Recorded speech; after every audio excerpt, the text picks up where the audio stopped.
All right, folks, welcome to live Q&A. We got our panel of pros over here. We're going to look at your coins. We do this every week. We go from channel to channel, just burning them down as we go. It's a lot of fun. You'll love it. If you have photos and coins and questions, send them into, let's see, wait a minute. I've got a button here I got to press. It's called checkmycoin@yahoo.com. Okay, and we're going to take a look at your coins. We'll look at them in order as best we can until we're just so darn tuckered out that we can't do it anymore. But it's a lot of fun. We got a bunch of people who come in regularly do this. Let's see who we got here today. We got me. That's me in the corner. We got Shay. He's somewhere. He's the big two. You got Chris over there. Chuck Daughtrey. There he is. And Paula up here also waving. We got a whole bunch of folks. We'll go around and let people introduce themselves. Let's see. I got to press this button. There it is. That's me. I'm Ken. Today, I'm the host of the show for the week. Well, for the night. We do it in cycles. It works out pretty well because nobody gets paid. And really, the only way we can get anything out of it is to go from channel to channel so we can get subscribers and viewers. And it works out pretty well because you ain't making this panel if you don't know what's going on. So, geez, these folks have a good head on their shoulders. They know what's going on. They give you good information. I operate a blog. It's called the 1 Million Pennies Project.blogspot.com. And I think down below in the video description, you're going to have that link to a video directory, which will show you everybody's links. And you can get over there and subscribe to them and stuff. It's a lot of fun. And we talk about coins, coin collecting, the hobby, all that great stuff. Who wants next? I'll do it. Chuck. Yeah. My name's Chuck Daughtrey. I run coppercoins.com. I have Copper Coins on Facebook, Copper Coins on YouTube, and the website coppercoins.com. We have a number of people helping us out with that. I do auctions every Tuesday evening at 8 p.m. Eastern.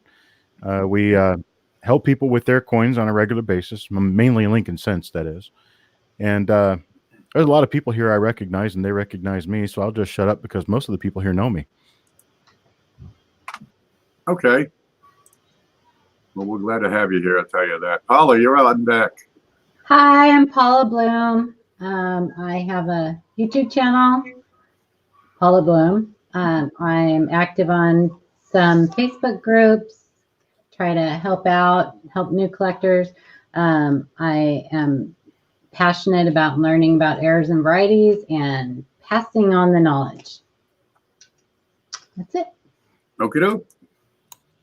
Chris Rhodes is up next. He'll tell us about himself. Well, hello, everybody. I know most of you out there. Most of you will recognize me from Facebook groups and my YouTube channel, which I'm not very active on, but plan to be one day, Chris's Coin channel. I also write articles in blog format on adventures in coin roll hunting. And this is my favorite thing to do, interact with all of you guys and look at your pictures. Happy Thursday. Happy Thursday. Happy Thursday. The best, nothing but the second best. I got Mantic Coins saved for last. Great. Hi, everybody. I'm Shay Hoffmaster. I have a website, manticcoins.com, and a YouTube channel, Mantic Coins. I haven't been doing a lot of shows lately, just the Q&A, because I'm working on some special projects. Hopefully, we'll be able to share with you soon. But my favorite coin has been the 2-cent piece, and I love varieties. I love learning everything I can about them and then sharing them with you guys. So there you go. Thank you all for being here, and thanks for having us, Ken. That's no problem at all. Who's got it next week? I think you're up, or Paula. So I think it's Shay. Is it me? Okay. Yeah, I think I'm after you. So. Okay, we'll have Mantic Coins will be the host next week. It's Chris. It's Chris.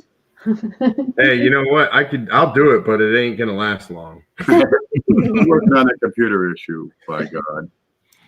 I could do the work, but it won't be pretty. Ain't gonna be pretty. One of these days. One of these days.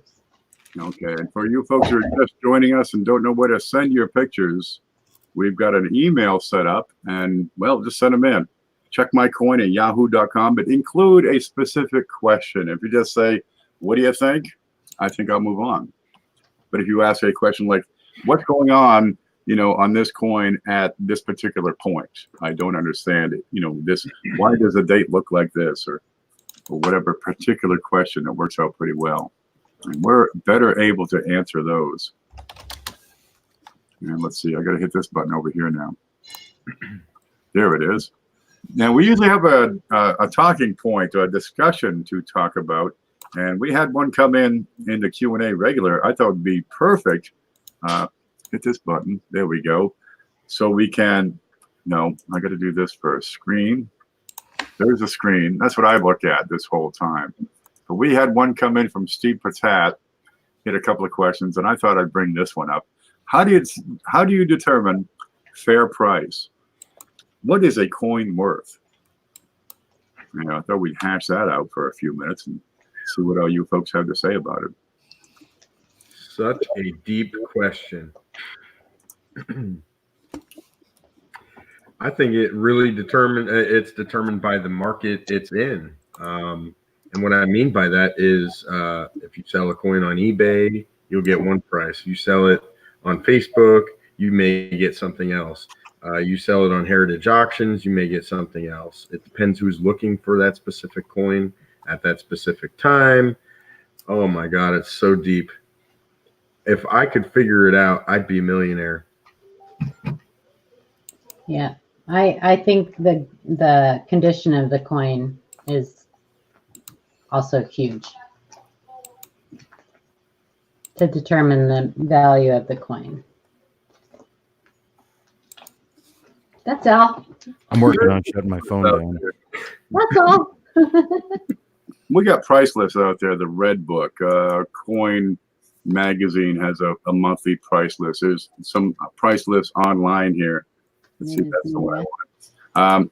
And they're all kind of different. They're pretty close. They're kind of in the same ballpark. But, well, if the Red Book says the coin is worth $300 and USA Coin Book says it's worth $327, which one is right? Is there a right price, or is it more of a range? They're not really nailed down to a flat fixed price because it's a market and they fluctuate. So these price guides are just guides. They're not really, this is the price and that's all there is to it. So how do you determine what's a fair price?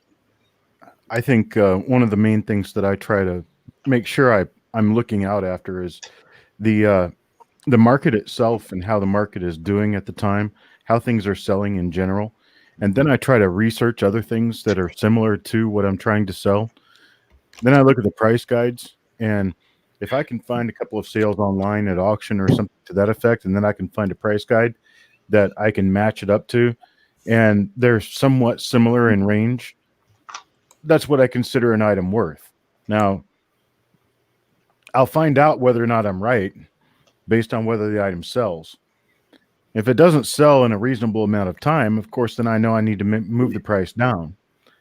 And if it sells 10 seconds after I put it online, then I've probably duped myself. But it doesn't matter as long as I'm making a little profit on it and can keep my Cheerios on the table. I'm okay. That's what I've got.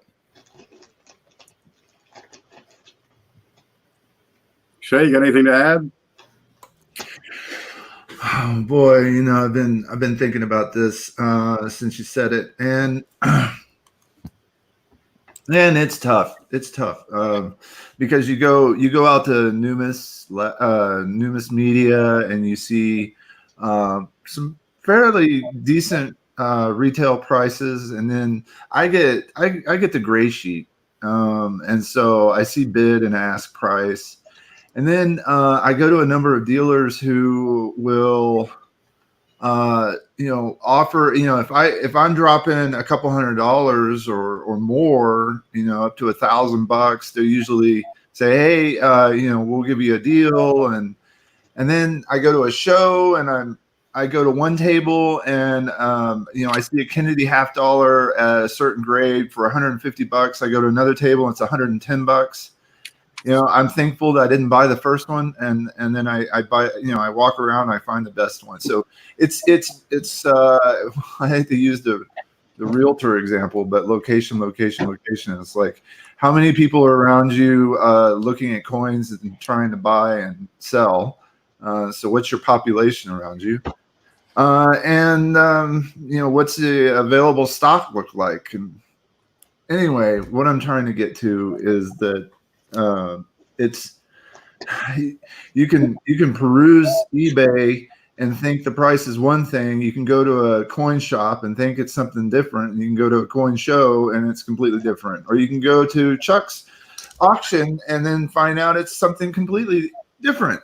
So look around, to find the best value. Take notice of a coin that you're looking for. Look around, shop around, wait until you think you found the right price range that you should pay, so that when you do come across it at that right price, you could buy it. I like putting off big purchases just for that reason, but that's just me. So there you go. Knowing what you're buying is very important too, because if you think you're buying something uncirculated and it's actually clean and you're getting it for half of uncirculated price, then there's probably a reason. And when you know your coins better than you know the market, and you can actually tell what the coins are before you can tell what the price should be, you're doing really well, because that's when you've got it down. You really understand what you're buying, and then the price should come after that. The price should be basically what you're willing to bear for it based on what you find in other things. And Chris had a good question. What if your buyer is a dealer? Well, I think that if you think they're a good repeat business, then sure, give them a discount. If you can sell to them often, they come back and they like your stuff, then yeah. But I wouldn't just start giving deep discounts right up front. But I don't know. That other people might say, well, yeah, just they say they're a dealer, give them a break right up front. But I would love that. As soon as I meet somebody, just all of a sudden say, hey, would you I sell coins. Would you give me a bigger break? There's all sorts of ways to approach the conversation. You don't have to say you're a dealer. Whatever you think in the moment and however that conversation leads you, you should discuss. But I always ask for a card. I try to find out if a dealer is in the area on a regular basis, when I might be able to come across them again. Do they have a shop? Are they available online? Do they mind if I drop them a note once in a while? Ask them questions and then decide. It'd be nice to have a whole clientele of dealers and buyers, so that you can know that when you buy a coin, you can turn it and sell it to a certain person you have in mind. I'd like to also touch on that question. What if your buyer is a dealer? First of all, if your buyer is a dealer, they should hopefully know what they are doing as well. So they're looking for the deals just like any of the rest of us are. And I'm actually, I guess I never really admit that I'm a dealer, but I sell an awful lot of coins. So I guess I'm a dealer as well. So I am the guy that is a buyer that's a dealer.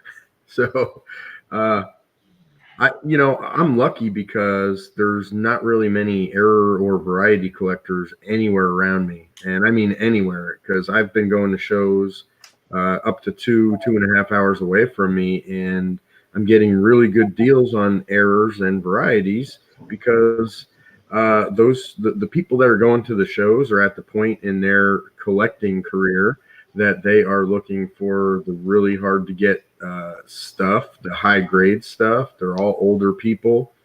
And my clientele is all on the internet. I sell exclusively on Facebook. I go to shops and I have dealers that are purposely buying large collections of errors and varieties, specifically hoping that I'll come back in to buy them. And I'm getting good deals on them, and I'm able to pass those good deals off onto other people. And just, I'm not making a whole lot of money. This is play money for me. I keep reinvesting it in and I'm trying to build it up over time. I'm not really out to try to rape anybody, and I think my buyers are informed whether they're dealers or not. I know a couple of the people that buy off me on a regular basis they're dealers as well. So they're buying it to resell it somewhere else. So, I mean, if you think about it, that's how this whole hobby works. You know, dealers are always buying and selling to other dealers. It's just, you know, I might have a guy that wants a specific type of coin.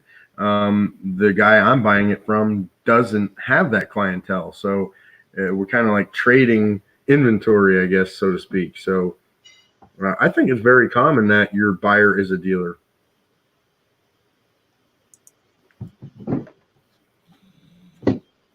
There you go. I've seen different folks offer different suggestions. You know, check the red book. Or they say, you know, check the gray sheet. And the gray sheet is a publication that comes out, every week or every month. And it has dealer prices, what the dealer would pay for that coin from the general public, what the dealer would pay from another dealer. Be a higher price, but still a little bit better than the retail value. So, but how do you determine that retail value when it fluctuates up and down so darn much? A lot of these companies, like the Red Book, will have a computer algorithm that will select data from wherever they select it: auctions, sales reports, advertisement listings, somebody going out and actually gauging the market and keeping track of buys and sales prices. And they come up with a conglomerate price based on all that data. It's sifted through, and they do the math. And that's kind of a general way to do it. You can try going to eBay and checking their completed listings, but you're only getting 3, 4, maybe 10 or 15 different prices that particular coin has traded at recently. If you got millions of them out there, is 15 data points enough? Really, you'd want to have a computer algorithm to sort out that sort of thing. But there's different sources. I use Numis Media, fair market value. It's pretty well. It's coinprices.org. I'll get you the link here. And I think it's as accurate as it needs to be. And it's updated pretty regularly. There you go. You find that link over here in the chat. That works for me. And geez, it's going to be a shock, because if people are used to seeing the Red Book, those prices tend to be a little higher, especially when the first comes out in the print, because it's only printed once a year. You can only update the prices once a year, and there are fluctuations throughout the year, especially when the silver value goes up and down. Studying it is really the best way to get your own gauge of what the coin is worth.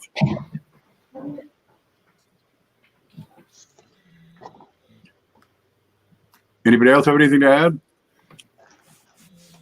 Not really. I think we about covered it. Anyway, we nailed it down.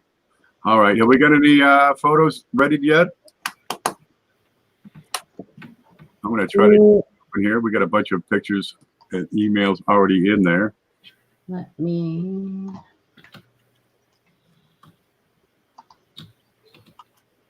Okay, we got emails all over the place. I'm going to open up Robert Gravitz. It only takes a few moments here. What's happening? There it is. You have Robert. Oh, okay. I have okay. Cherie Cooks and in a bunch too. Yeah, Steve, hopefully we answered your question and didn't confuse you more.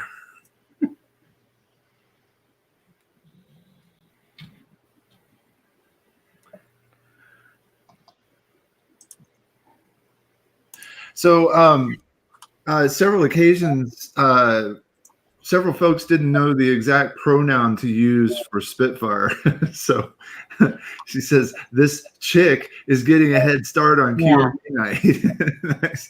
Can you tell me if this is after mint damage or some sort of lamination? Oh, you pulled that one up? Okay. Well, I'll tell you, she sounds like a Spitfire. Yeah, I've got all of Spitfire's coins loaded up and ready to go. Oh, okay. Dust damage. Well, just let me know if you want me to pull any up, and It's a she. Yes, I've known that for quite some time. It affected the curvature of the coin. The coin is curved where it's been mashed in above the date, and the rim is also affected, and it's pushed outward. It tells me this is damage. Yep. Yep. Smashed in the back. Yep, especially considering it's been pushed out in the back. Yep. Whatever the force was that smashed his nose and gave him that long Pinocchio-looking nose, that force transferred through the coin and smashed the back onto whatever surface it was on.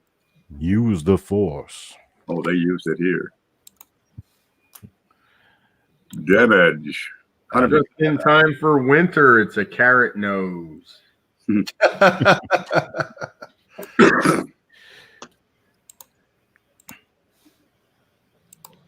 Riddle me this. Assuming I'm using the right terminology, I assume this is a CUD coin. Am I correct on either assumption? What I do know for a fact is that it's a copper 1982 small date. Ooh, yeah. Yeah, that's a CUD. Nice one. Nice CUD there, Spitfire. Yep. Technical terminology. We can go to technical terminology. It's not a copper coin because copper they quit using in 1857 with the large cents. This is a bronze or brass coin because it's mixed with zinc.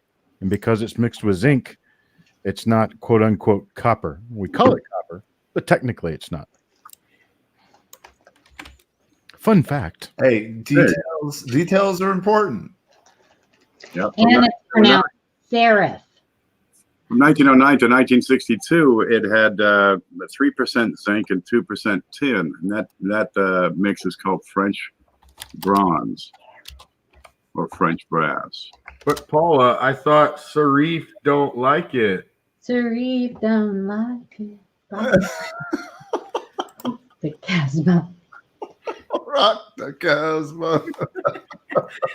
You old people are showing your age. Serif don't like it. Come on, that's not that old. I'm not even going to get involved.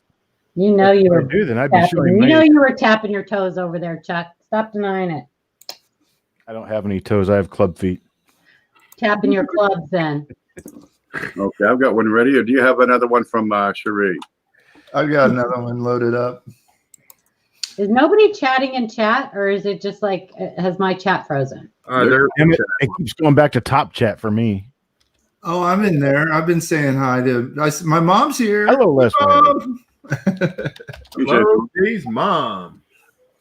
All right. So Spitfire says, "Is this a die chip? Is this a die chip? And is there something wonky going on with the B or E of Liberty? If so, what?" Wonky.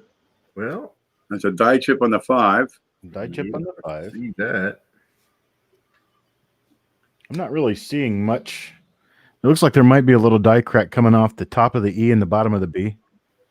Looks like we're getting ready to produce a cut, actually a buy error there. BIE. A die break. Yeah, just a little connector. Some sort of weird shadow to the left side of the B as well. I'm not really sure if that's dirt or a shadow or I what. wish there was a little bit clearer, but It looks like a booger. it's a booger. You got booger in the holes of the B. The bougie. Bouger. That's right. More polite that way. I've done them off. It's a bouger. All right, I've got the next one coming. Somebody's going to need to read this while I load the pictures, though. I'll read this one. I didn't read one yet. We understand folks are not photographers. This is not a photography hobby. It's a coin hobby. So if your photos aren't perfect, we fully understand. We're not going to put you to blame. But do the best you can with what you have to work with. It's Did you guys see what Jody Gomez said? Oh, yeah. I was just going to say that. Yeah, Jody says it's likely RPM number 4 late die state. So make sure you check that out. Okay, Spitfire.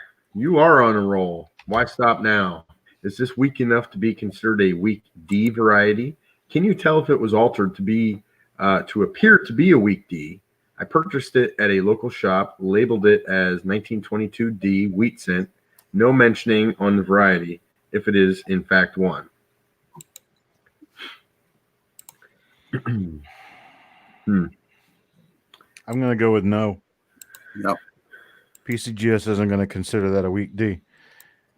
The difference between your normal D and your weak D, as far as this is concerned, is that typically the last two in the date is very sharp and very thin on the weak D, and the D is actually barely noticeable. And all the other, well, I guess, earmarks of what a 22D weak D would be are there because it has the weak reverse. But I would have to give you a no on that one. Too much of the D is visible.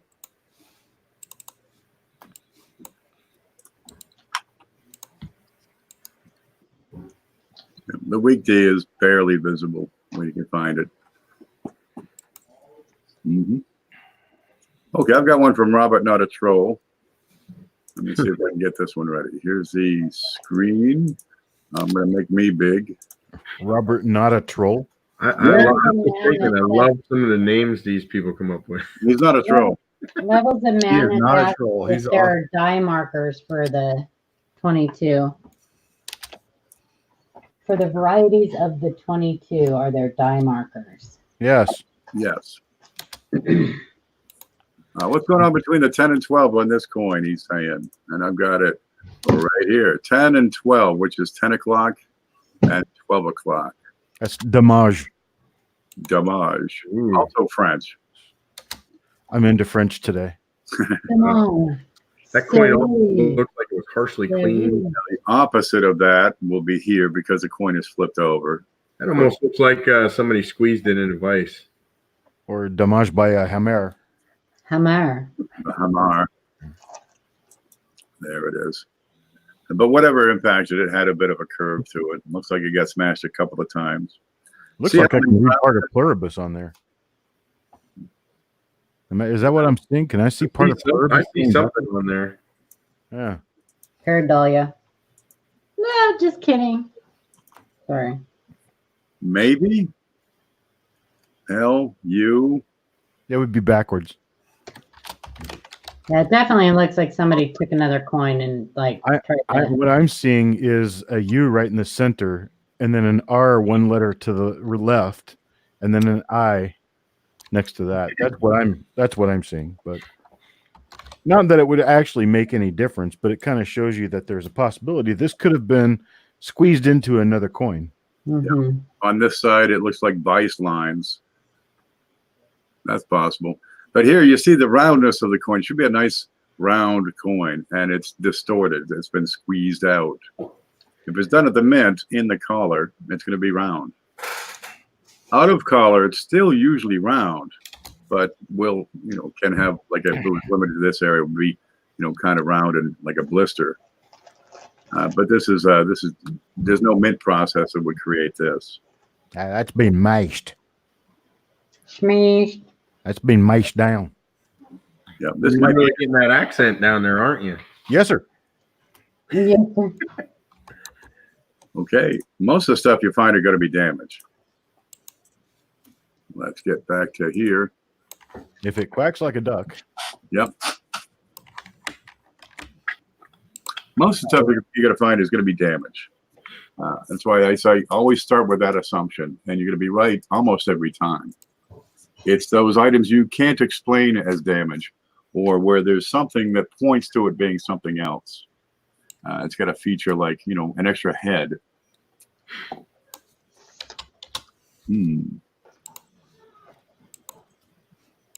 Robert says you can see the letters through the damage on the obverse. Yeah, that's why we're thinking it was squeezed between a coin. Another coin was squeezed into it. But that's going to have it backwards when that happens.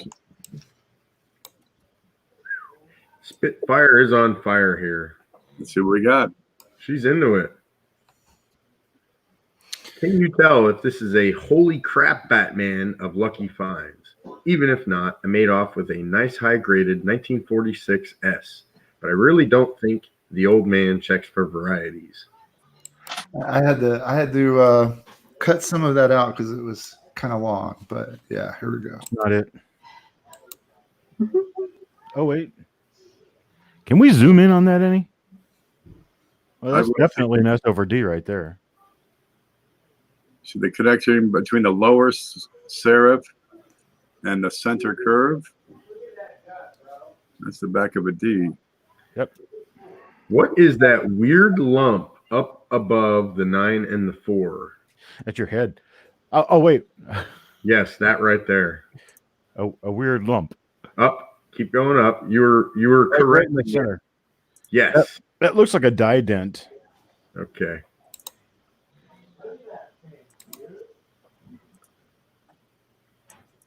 There we go. What's Chuck talking about? He's talking about FS511, which is an S over D over mint mark. It's a Konica top 100. And it's rare. Yeah, that's a peach right there. Is it the Holy Batman? Yes. Yeah, that's a Holy Batman. In that kind of grade, 3 digits. Easily. You got a winner, baby. Way to go, Spitfire. Spitfire's doing pretty good here. And I've got it up here. Let's see. Let me short you Is down. that slabbed? Yeah. Oh, cool. She has some other notes about how she might have scratched it up a little bit on the slab, just a little bit. So I missed it. Is it attributed on the slab, or did she cherry pick it like that? I don't think I have any pictures of the slab. She cherry picked it like that. Nice. Very nice work. I do see, the slab. Rather sweet. Yeah, I'm going to give you the link to this page on Variety Visa to compare your coin with directly.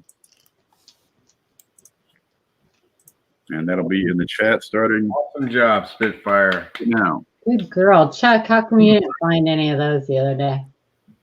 I don't know. Wah, wah. I've got a share of copper coins up on the screen, and we can take a quick look at her Wah, coin wah. flipping back and forth. Yeah.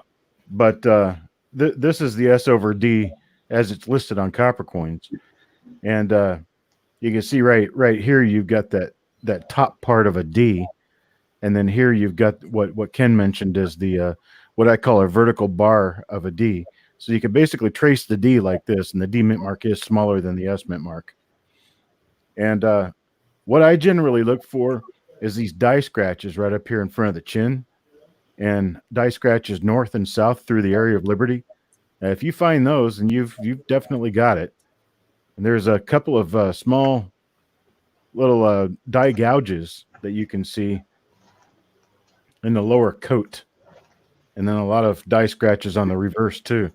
But you can look this up on copper coins, and the way you do that is go to the advanced search, type in 1946, hit S for San Francisco, and then here I'll just show you because it just makes it easier. There you go. Go to the home page, go to Die Variety Search, type in 1946 here, and then go to S and hit mint mark varieties, because an OMM is a mint mark variety. Then what it's going to do is it's going to bring you to all the 1946 repunch mint marks, but the OMMs are listed after the RPMs. So here's the OMM listed here very last. You bring up the markers, and there they are. I have some additional information. She says it's in an NGC slab. It's an MS66. Jesus. Holy crap! And she bought it for $12 minus 20% because she bought it on a deal day when he has discount. Wow. Okay. That's a serious find. You have entered the world of cherry picking. Congratulations. What I would really want to know is, did she buy it knowing that it was a variety, or did she discover the variety after she got it home and took a closer look at it? If she bought this knowing it was a variety, I mean, that's like, this is what we live for here. That's good stuff. Either way, look it up for you. I'll tell you what values this generally goes at for an MS66 and NGC holder.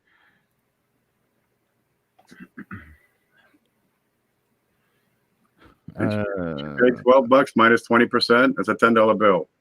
Yeah, she mentions that the guy that the dealer she bought it from doesn't really deal in varieties. She's only seen him have like 2 coins ever, and that was 1958 Flying Eagle with large letters.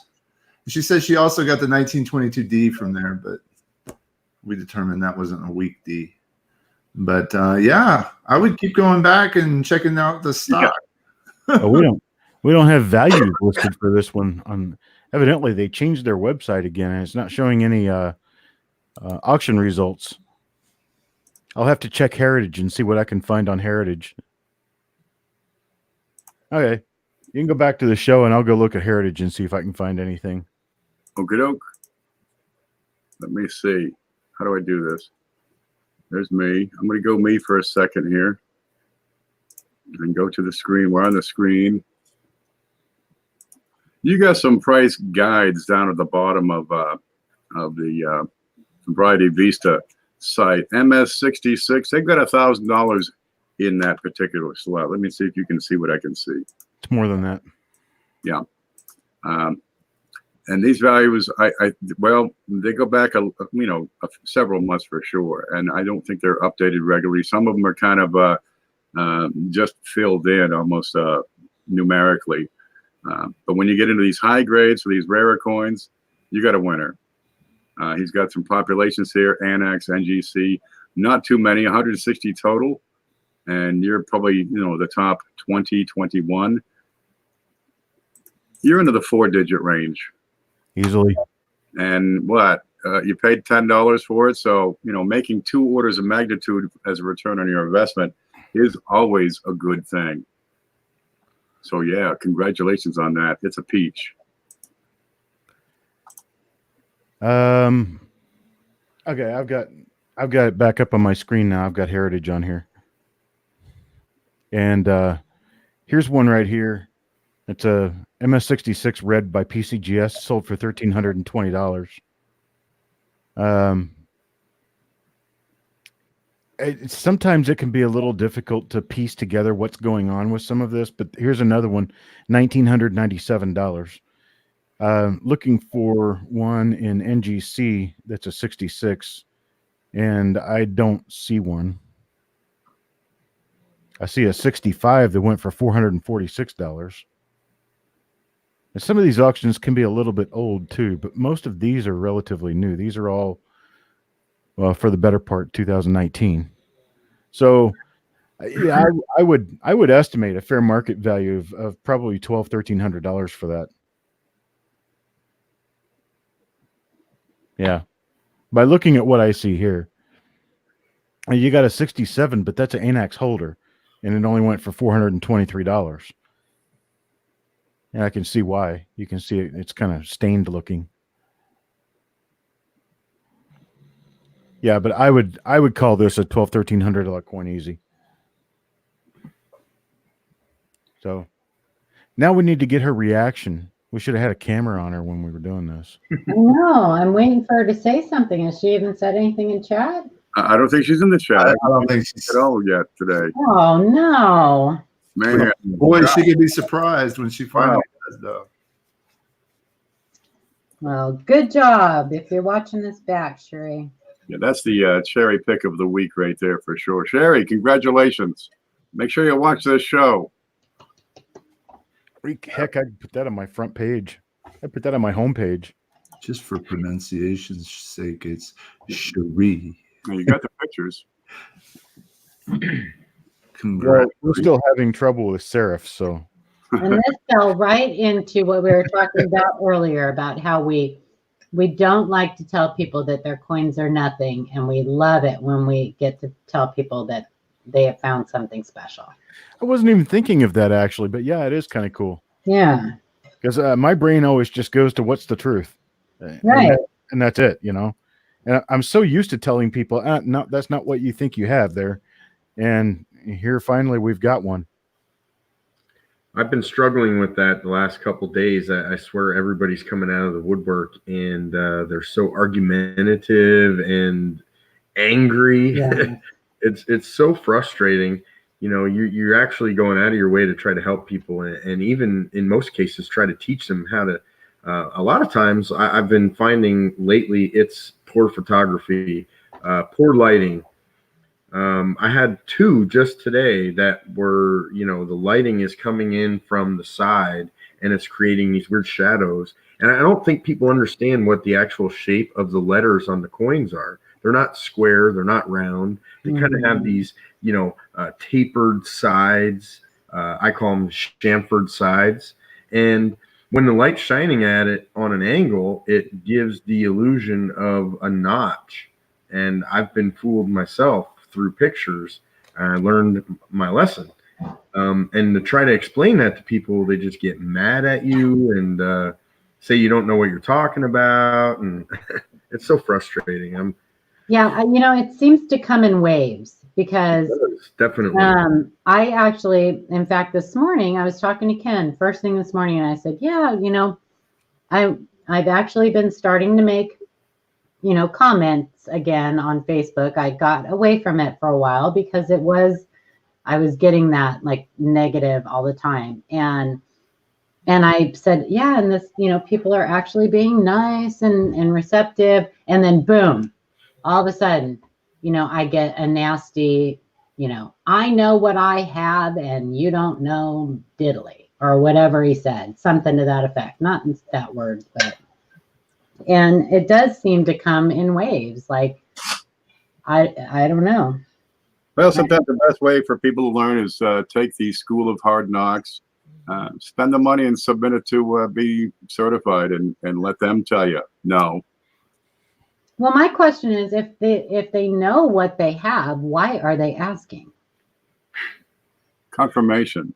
Yeah, they just want you to agree with them in most cases. Most of the time, I think it's just a matter of, them trying to validate their own findings and try to get attention for them. Yeah. Yeah, I got no problem with bragging rights. You find a peach, brag all day. No kidding. Like, you should be right. I think it's fantastic when somebody finds something great. I wish it was me, but it's not. So I'm glad it's somebody else. Okay, numismatic picker just sent Spitfire a message to get over here. So if she shows up, we can congratulate her. Thanks, Trey. Yeah. Here's another one. It's from Chris H. Found this penny while coin while hunting. I suspect it's a dryer coin. Chris, this is your privy, but I'm wondering how the rim escaped virtually unscathed, or could it have been done with something like a Dremel tool? Is this Hurley? Oh, listen, I saw this. That's a greaser. I'm going to weigh in on this. I think this is a split before strike, or split before strike. Wait, No. Yeah, split. I agree. I want to see like an hourglass. Rolled thin stock. Split after strike. No, it wouldn't be after strike. It'd be before. And it's rolled thin stock, I believe. I don't think there's a split here. And the reason I don't think there's a split before, because the details wouldn't be, Right, is because both sides are relatively smooth. A split is going to be real rough looking on one side or the other. And notice how on this particular view, you have lines running from the northwest to the southeast. And if you flip the coin over again, you'll see that you've got lines running from northeast to southwest. Yeah, I just got excited. This kind of thing kind of smacks of, okay, well, the rolling machine that rolled the plate of zinc that eventually became planchets, was rolling through this, and the roller was touching both sides of this thing. And when it was cut and minted, it just had to be too thin when it was minted. So I think it's rolled thin stock. Would probably be able to figure that out once we had them weigh it. Yeah, I'm real interested to see the weight, because what's throwing me off here, I actually think this is a major grease-filled die. And the reason I think that is because the rim is still sharp and prominent. Well, the rim is produced before the strike. Okay, but if the planchet was not as thick as normal, the rim should also follow suit, in my opinion. I would definitely, obviously, the weight would answer that question. The rim will be one of the first things to strike up, though. The rim in the center of the coin. It's the field areas around the center that are the last part to strike up, which The is thing shown. that made me think it was split before the strike is because of the striations, the roughness, Jody just made a good point here. the roughness on the obverse. The design rim isn't struck or Right. isn't made first. So to me, this still has that square look to it from the shoulder of the die, right? So isn't that where that's from the strike, isn't it not? The rim on this specific coin. I mean, take a Type 2 planchet, for instance, and you don't have a rim like that. Well, I mean, this particular rim, what you're looking at, was produced in the strike because the sharpness of the inside of the rim comes from the strike. What Ken was talking about was that there is an upset rim, basically an upset area that changes contour because of the upset mill, and that happens during the planchet creating stage. Right. So it's before the strike. Well, that's why I'm saying this one throwing me off as being rolled thin, because if this rim was created during the strike, this rim is still strong and still sharp. Well, I mean, it could very well be that this was struck through some sort of a viscous material, like grease. But I usually don't see it this strong, and I usually don't see it on both sides. What about cloth? No, it doesn't have the right pattern for cloth. I've got no pattern. Well, I think this one definitely requires the weight. We need the weight. Weigh it, yeah. Thin planchet. I'm okay being the odd man out. I don't care. I didn't mean to jump so fast on that, Chris. I looked at that email earlier and it got me all excited. And so when it pulled up, I was like, oh, whoa, whoa, whoa. Mm-hmm. I just feel like the weakness, if this were rolled thin, the weakness in Liberty and In God We Trust and the date should all match. And they don't. The date is pretty much missing. Liberty is very weak, but In God We Trust is still somewhat strong. So rolled thin would be different than split planchette, split before the strike. Yeah, I think we determined it's definitely not a split. So I think the argument right now is whether it's rolled thin or struck through grease. And that's why I'm saying there's too many things that are telling me it's not rolled thin, because I just feel like the weakness in the devices should be uniform on all areas of the coin if it were rolled thin. So the key diagnostic we don't have is the weight of the planchet, or the weight of the coin. Right. That would determine. That would help for sure. Okay, Chris, you got to weigh that thing. If it's underweight, it's going to suggest that it's a thin planchet. If it's I don't know what the date is. It's at the right weight, then it's a heck of a greaser. It's going to be a zinc. It's definitely not a copper. Yeah, you get the line, so it should be 2.5. Yeah. Now Eddie has one here. Who submitted that one again? Chris Hurley. Okay. All right. Cool. Eddie says the rolling of the zinc, is that what causes the wood grain look? I've noticed the grain appearance more so on some 1-cent coins than others. Incomplete question, to the extent that I'm not really sure whether he's talking about on zinc Lincoln cents or if he's talking about on the brass or bronze Lincoln cents. If he's talking about brass or bronze 1982 or previous, it's the mixture of the zinc with the copper that's not even that creates the stripes. That'll be a color. But on these, yeah, where you have these lines, and it's kind of grainy, but it's not really wood grain. Can you zoom in on that? This is as zoomed as I can get. I thought. There we go. Here it's the zinc core that was striated and then plated, and the plating will offer the same contour as the zinc. So you get a lot of them after 1982 and some during that will have these lines, these textured lines going through. And that's a result of the zinc.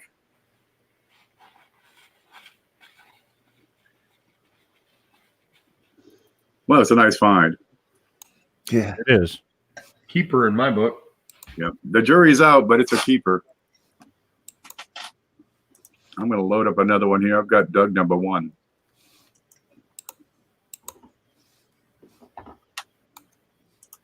All right, go for it. Today, everything's being pronounced in French. Doug. Thanks, Linda. I love her smile too.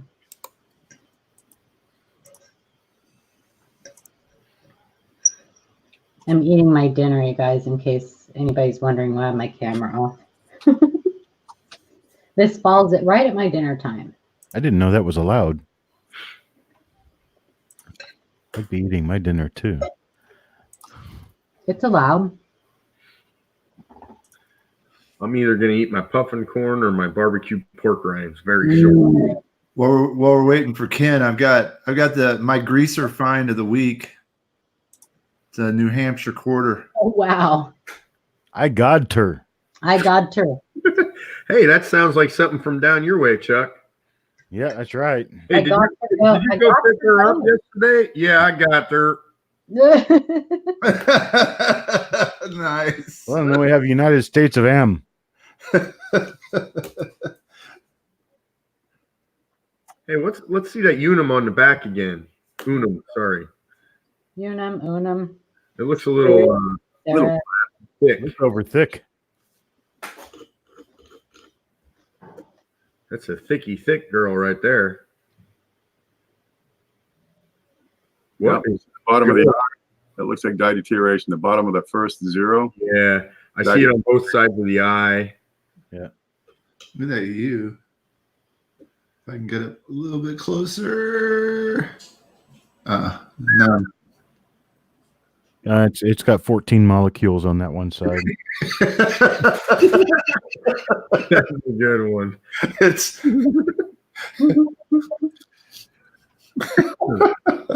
okay. A little too close, in other words. Well, yeah, it's 14 molecules instead of 13. So. You see the electrons coming together. Hey, look, a dust mite. Yeah. Yeah, I have fun with my scope for sure. Oh my gosh. Yeah. Are you ready, Ken? Yep. And if you get deep into the hobby, you can have this much fun too. Ready. Okay, let me press a couple of buttons here. I gotta get to press this one. And what do we got? It's from Doug first tonight, and he's got more. I have a 1980 SBA in a mint set with what I believe to be a strike through. And let's have a look. So it's in the mint set. I'm going to guess it's still in the plastic. Yeah, we still got the plastic. Isn't she beautiful? Gorgeous. Oh my God. I told you I was eating. Hey, now, I mean, the good thing is that you can always use the 1980 as your guide for determining if you have a wide rim or narrow date or the different variety for a 1979, because that is close. Why on earth would they use that poor woman's side profile? I don't know. It's Bruce Jenner, I tell you. Well, it's something. David Carradine with hair. I don't know. they couldn't put an orangutan on the coin, so they used her. Okay, here we go. We've got this blemish. Boy, you know what? Let's talk about that contact mark on the wingtip. How does that get on a coin that's in a mint sealed cello? Because they treated the mint coins like regular business strike coins. They threw them all over the place. We sure that's a contact? Looks like a reeded edge contact mark. Like reeded edge. Yeah. You got another piece of it a little bit further up. Yeah. Yep. That's the wrong direction. They treated them like That's an unrelated. Me like it could be dye chips. It's an interesting pair of dye chips. Yeah. This is the blemish in question. And looking at the other photos, Kind of reminds me of a. yeah, you can see some relief on here. Hey, Chris Hurley got back to us with the weight of that coin, 2.49 grams. You got a greaser. Yep. Good, Christopher. Woo! Ding, ding, ding. I was seeing the shape of a lobster on that thing. Heavy grease. That's a heck of a greaser. I can tell you that. Mm-hmm. About the greasiest as they come. Yep.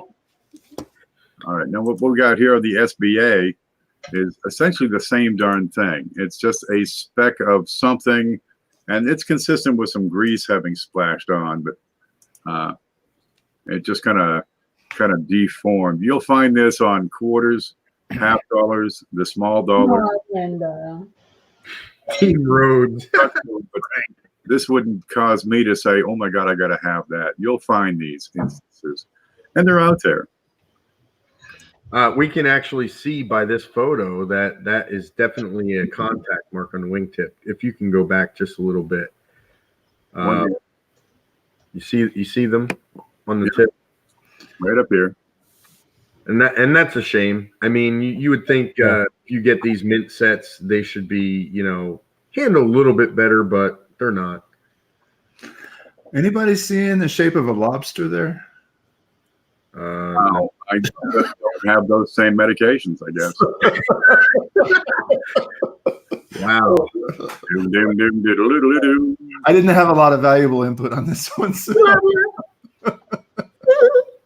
Okay. Yeah, that's just a little the structure in the field of some kind of soft, gooey stuff.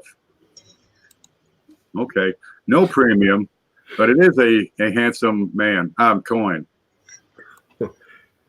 You remember that meme that was going on a while back? No ma'am or whatever it was, or ma'am. It's M-A, comma A-M. She must have spent her whole life saying that. It's ma'am. and the thing is that coin actually does not look like her at all.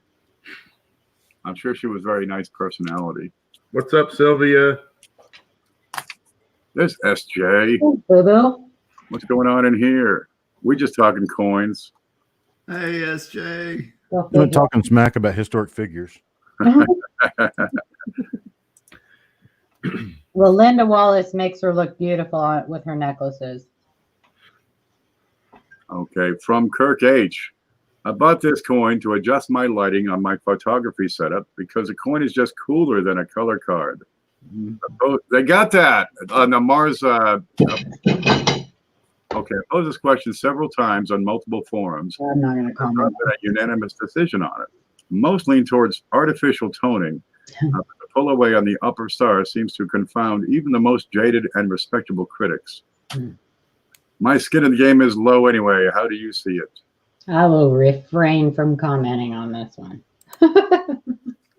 That one. I've seen it. I think we have a little bit of both. I think the obverse is artificially toned, and I think the reverse is naturally toned. I can't say that. I don't know, that purple splotch down there. Yeah, I think that's natural. You do? I think it looks like liver of sulfur. I've seen that on album coins, the older albums. I've seen that, but the toning on the obverse to me does not seem natural because it doesn't. I mean, look at the way it's flowing around that star there. That's kind of strange. Like a type of liquid. Something flow. puddling or Almost even like heat. I like the die crack. But The coin is great. I was gonna say, I mean, let's not take away from the beauty. No, that's a beautiful That is coin. a really nice looking coin. Yeah, it is perfect for him. I'd like mean, to know who's on the person that did that. Yep, touch it with acetone. If the blue and purple and green disappears. Well, Chuck is going to abstain from responding to this because he can't see colors. That's right. Forgot about that. Sorry, Chuck, we forgot.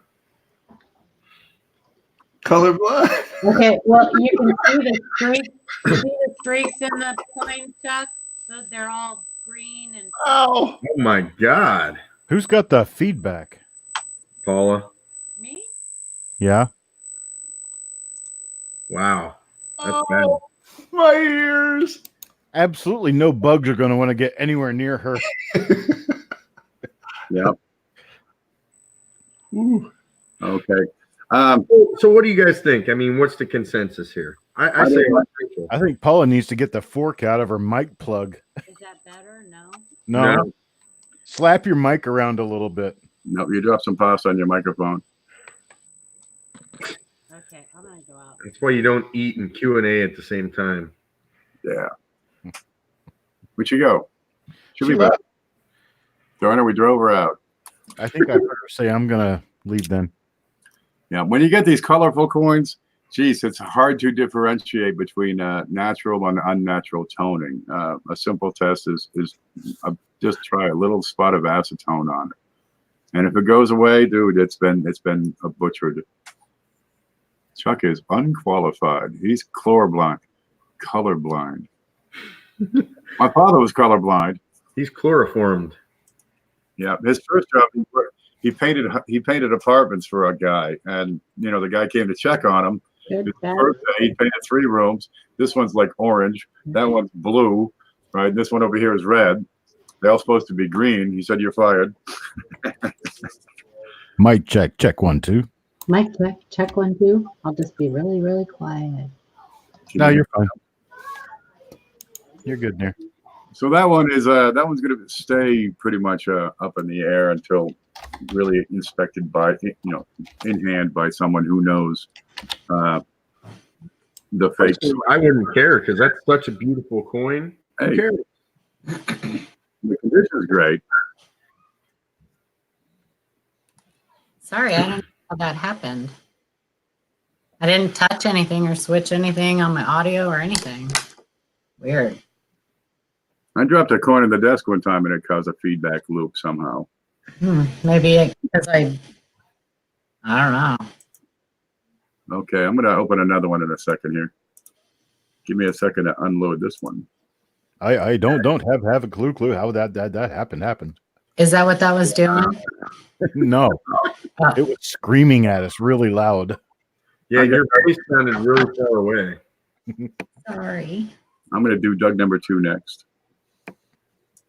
Sorry, not sorry. Now when you talk, there's white noise behind it. The what? When you talk, I hear like white noise around. Okay, I'll go to my other camera. Oh, yeah. But you guys, you know what? You guys are just too, I don't know what's going on. Okay. That's better. Better? It's because I There we switched it from my webcam to my cam on my laptop, and you were hearing the fan, I think, on my laptop. Frank said all those buttons you push, you reprogrammed his remote. What did I push? I didn't push anything. I swear I had my hands. I was eating spaghetti. Frank needs to quit trying to watch Fantasy Island and us at the same time. Right? The plane. We are so dated. Oh my gosh. Let me What's tell you. Fantasy Island? And who's the midget on it? That is Juan Valdez. No, I don't know. I don't remember what his name is. The plane, boss, the plane. Enrique. How do I even know about Fantasy Island? I'm only like 25. I don't know. Oh my gosh, what was his name? It came on right after Emergency. Rico. Rico Suave? No, that wasn't it. Rico Suave. That was a singer. And Rico. La la la. yes, Herb Valachez. Beliches, yeah. Is it Herb or Hervé? Hervey? Depends if you're French or not. Okay, Doug has a 1961 Jefferson nickel. He's looking to get an idea on if this will get an FS designation. Okay, this is also still in a mint set and is in great condition, but would not be worth grading without the FS. Got it. Okay. An FS designation calls for a coin that has already been attributed. And we're going to look and see what you got here. And it's a 1961 nickel. It looks to be proof, maybe. No, it's a mint. I don't think so. No. Okay. We don't know what the FS designation is that you're looking for. That's the thing. So we'll have to hunt it down and see what we can see. No. Perhaps he's looking for full steps. Yeah. Okay, I was thinking, Viva Stanton. yeah. No, I think he's talking about full steps. Yeah, I agree. And I'd have to give you a no on that one. No, Yeah. too weak at the bottom. Yeah. At least in this image. But we seem to be missing some detail right in the center. And you got some crossing the lines on the left there above the T. Right here. Yeah. What on earth is that between the L and cents? Is that a clash? I think it's the packaging. I have a bit more up here. Okay. Let's find another one of the same. That looks like crinkles in the plastic. Yeah. Hey, there's your answer. Yeah. Okay. Okay, this is a better shot. And here we get a break. Yeah. No good. Weakness, top right. Yeah, weak up here. Not good enough. Not shabby, but not quite good enough. Yeah, that same blemish keeps showing up. And weak up here. Right above the T and I, it's a large weak area. Yeah.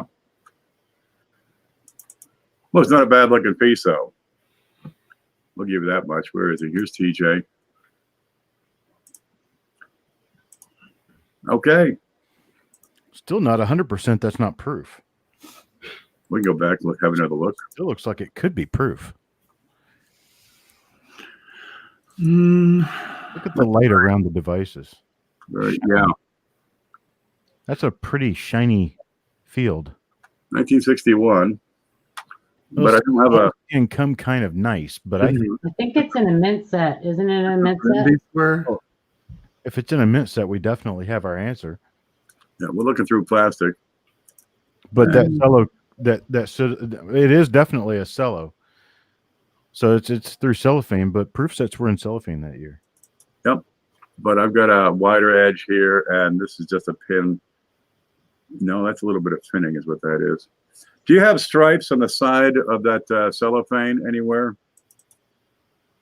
Because if you have colored stripes, then it's a mint set. If you have no colored stripes on that cellophane anywhere, then it'd be a proof set. It says mint set down there. Still in mint set. Nere's Coins says mint set. Yep. This appears to be a little bit of a bevel. I've got a gray spot here. Douglas, I sent your package out today. I got Beth's package out today, so look for that in the next couple of days. Yeah, that's a circulation strike. No, that's the fitting again. Let's look at this corner.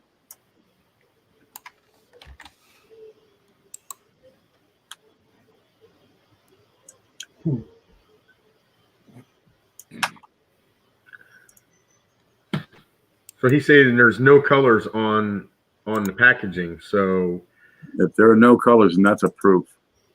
I still think it's a proof. Just by in that case, it's kind of odd it doesn't have full steps. Yep. But it does explain the mirroring, the clear, shining surfaces. Oh, and Beth, when I send your other package out next month, I got a little surprise in there for you. Not a picture of yourself, is it? No, it's not. That wouldn't be a surprise for her. Because Paula has one she'll sell to you. No, do not get that out. If there's a picture of yourself, that's a hell of a surprise. Get that away. But by the way, Beth, Paula made me do it, so just remember that. All right. Paula's not even here to defend her. She better not be going to get that picture. Well, we'll have to do this one all over again. From Levels of Madness, my question is, how can I tell if a coin is naturally toned or artificially toned? I've attached pictures of Ascent where the reverse is very toned, with dark purple fading to a lighter purple from left to right. The obverse has lighter purple all around from the outside edge by the rim.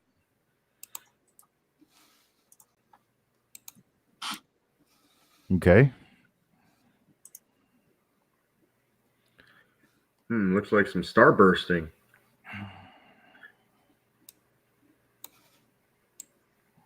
That's natural.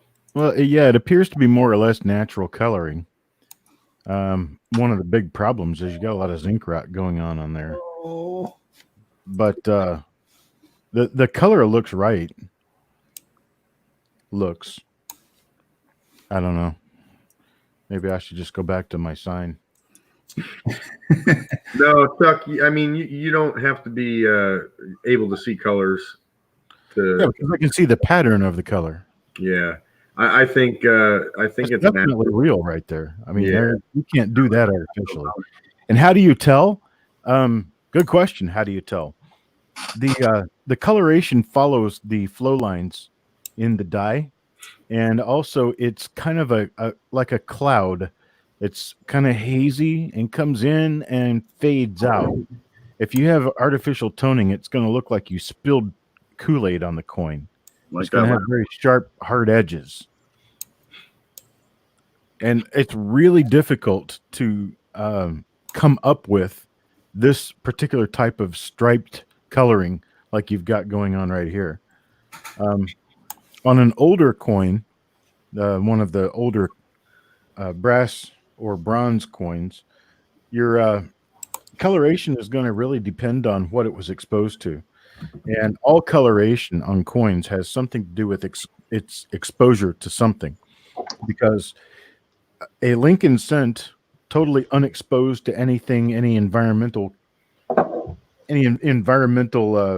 factors, is going to stay red. Hey, let's Frank says check for doubling on that cent. Let's check it out. What do we got? There's lots to look for on 2006. We got nothing there. Around. Ear's good. nothing ear. under the Ear's straight. nothing under the ear. Nothing up my sleeve. I doubt that. Even. Yeah, I'm not seeing anything doubled here. And yes, you do have that grainy effect from the zinc planchet Mm-hmm. and some doo-doo. Yeah, including the doo-doo. Yeah, what is that? I don't Tar? know if that looks almost like gray bubble gum stuck to the coin. It doesn't really look like zinc rot to me. Yeah, and that's the those are plating blisters. Yeah. Why is my computer doing this? I'd call this a spender. I would too. But it's just interesting that he could bring out the color in the image so that we could talk about it. Yeah, that worked great. The coin has no value, but it's pretty.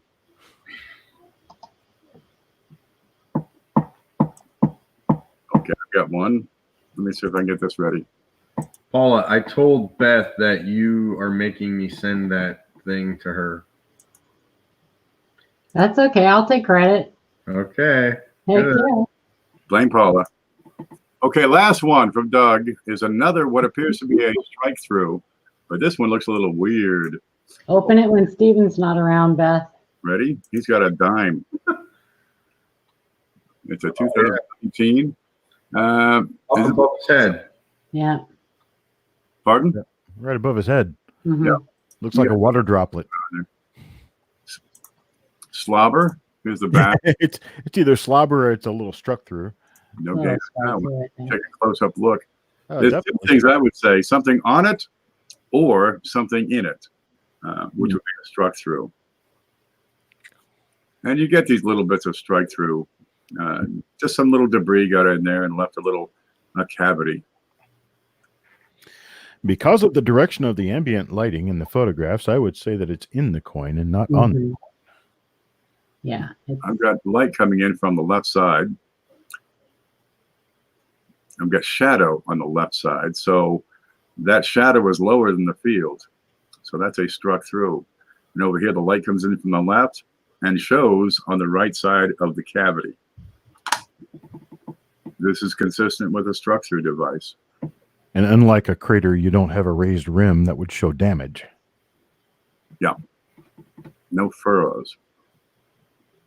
It's a lump of something that got squeezed between the die and the planchet.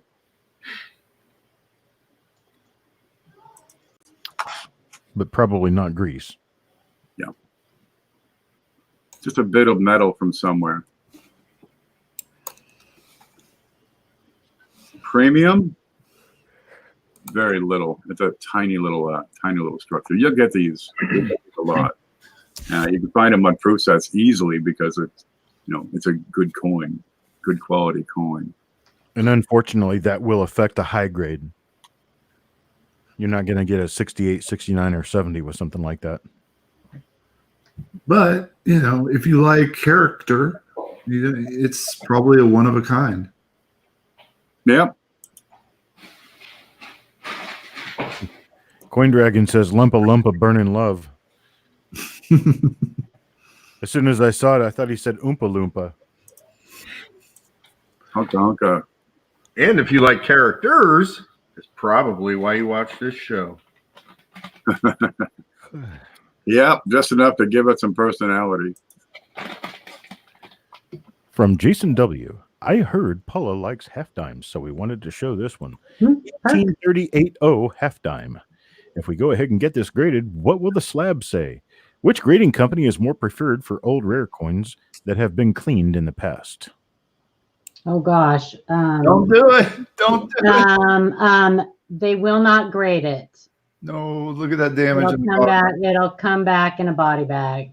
Well, Come back on the details grade. yeah. So- Actually, PCGS won't give it a details grade, but they will return it as genuine damaged. Yeah, but it's still on the numbers. 1838, no drapery. They had a drapery under her arm later on. Yes, Brian, we are live. Yeah. So no, don't do it. Don't do it. Nope. Just keep it for yourself and love it. Keep it for yourself and love it. I actually have one here. Is that definitely damage on the bottom right? Yeah. 100%. That's suicidal damage. Looks like it could be a cracked planchet. That's why I'm asking. Yeah. Two of them? 3. Well, that little one on the bottom, I agree, definitely damaged. But the larger one, I'm not so sure about. It doesn't appear to have furrows. Looking at the upper left, there's a lot of damage on this coin. Yeah. It's almost like somebody took a knife to it, hit it. But I don't know. You might be right. It doesn't have furrows. It looks damaged to me. It doesn't look like it goes all through. At this zoom level, it's kind of Is grainy. there a picture of the reverse? Can't really see that. It should be up in the upper. Yeah, it doesn't go all the way through. So it's just in the corner of the rim. Yeah. Oh, it's like a sick puppy, or you see a bird with a broken wing. It's cute, but I feel sorry for it. Sorry enough to take it home? I would take that home and love it and squeeze it and hug it. Oh yeah, no, I would love that. coin. George. I wouldn't slab that coin, but I would still love that. You take it home, but don't tell your friends about it. Let's see. Last number's an 8. It's a 1938.0. Yep. That's when they started. When did they start making them? 36, 7, or 8? 38. 38. Well, I don't have a 38 right now, so I got to be jealous of yours. So first year seated. Yeah, no stars. No drapery. No stars, no legend, no drapery. No drapery. I thought I was just looking at one. And what's the silver content on those? Didn't you say the other day it was like 0.88 Yeah. thing? Let me check. Look it up. 90% of what you see. 90% in 38. Yep. Yeah. 1.34 grams. Oh, 1937 was the first date. It'll be 18. I'm sorry, 1837.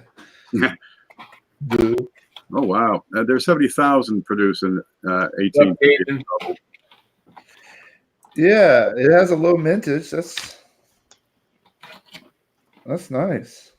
I'm checking the checklist now. You don't get that low mintage until 1846 with 27,000, which I guess would be the lowest mintage. Oh, no, it looks like 1855. Oh, has no? Yeah, 1846 is lowest, and 1838 is the second lowest. A G4 goes about $150. Yeah, for 1838.0, you get about 200 surviving specimens. But this is a red book. Let me see what the. Spitfire's here. Hey! Oh, there she is. Can we bring her coin back up? Like, what Oh, now I got to stop eating. You officially suck. Just kidding. You are not allowed Oh my to God. send coins to the Q&A anymore. Just Spitfire. Just saying. You should be on the panel. Yeah, let me grab a coin. I'm grabbing it. Let me see here. You've done good. You done good. Spitfire. Winner and waffle dinner. Knowing Trey, he's already told her what happened. If you want everybody to know, tell Yeah. Trey. Tell Hey, Trey. with her big payday, maybe she could buy us all Copper Coins T-shirts. That's right. I already paid for mine. You guys can get Copper Coins t-shirts. She's taking me out to dinner. Mantic. Right? I want expensive seafood. Yep. Yeah. So, Spitfire, I did have a question for you. First of all, I'd like to say this is definitely a really, really good find. We gave you a good valuation of it. But I had a question. Did you cherry pick this, or did you get it home and look at it closer and then find out it was an unintentional cherry pick? I'm just curious. Either way, it's like bingo. Good for you. We were her tiebreaker? Can we look at pictures again? Yep. Look at the other. There I wanna shouldn't see have the been other a tie. There shouldn't have been a tie. Okay, let's take the banner down so we can see the mint mark. There you go. Can you zoom in a little better? Yeah. Is it really zoomable? I'm having trouble finding the D on that. She bought it as a slab and graded coin only. It's just Good girl. it's in such a bad Good spot. eye. Good girl. Yeah. What's it graded? What's it graded? 66 red. Oh, is that what she said? 66 red? Yeah. Nice. I'm having trouble finding the D on there. Is the Yeah. same we saw before? Yeah. Well, it should be. There we go. That's There we go. what I saw before, but Yeah, that, the other pictures don't look the same. because the other one that I'm seeing in the same group of pictures doesn't appear to be the right one. Is this the same coin? Go back one image. Yeah, that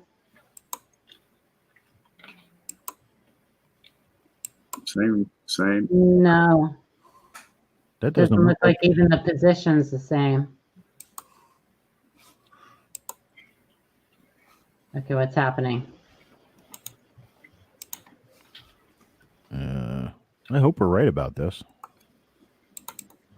None of the other photos show it the way I would want to see it to call it a definite by image alone. This one shows it. It looks relatively good. Let me check something real quick. Hang on. Leave it on there and let me go back to my website and take a look at the Some of the markers. mint mark position. Oh, yeah. I check the positioning again to be sure that we're on.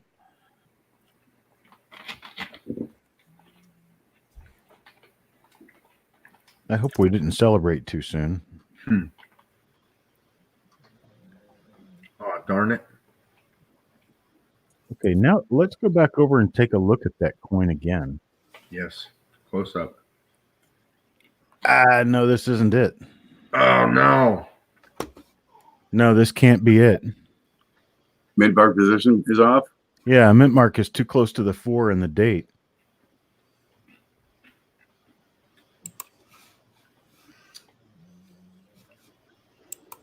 We jumped the gun. Yeah, the mint mark's too close to the 4 and the date for it to be the right one. I'm not sure what I was seeing That one image with that bright line, it seemed to be. Yeah, it was in a different photo though, because I don't really see the top of the D in this one Mm-mm. or in that. Mm-mm. Paula Bluhm won the Morgan tonight. Nor in that one.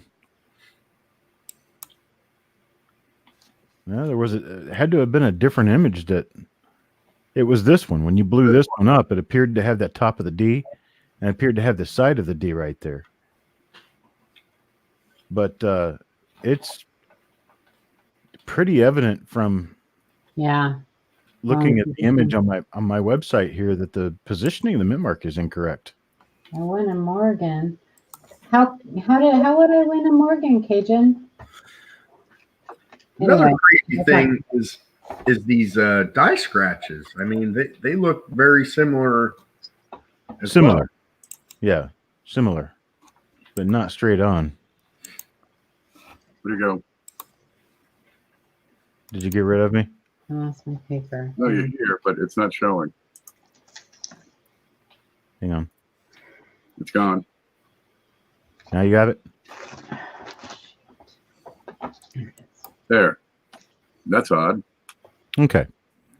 So this is the real McCoy, and you can see that the distance of the S from the 4 I think that's good. is larger on this than on her coin. If you look at her coin, you'll see that it's actually closer to the 4. Yeah, draw a horizontal line from the bottom of the 9. Yeah, it's a different position. Yeah.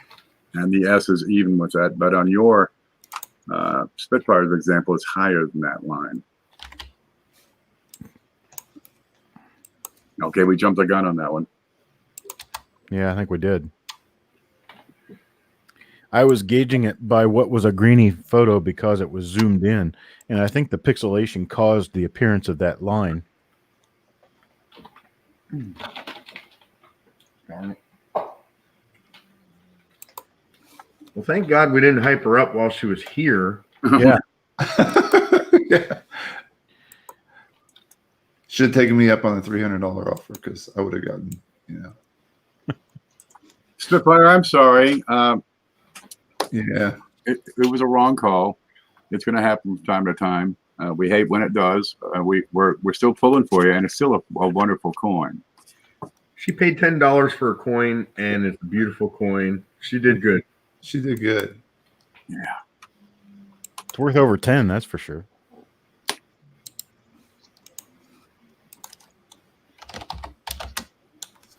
Wah, wah, wah. Oh, I got a button for that. Oh, Sorry.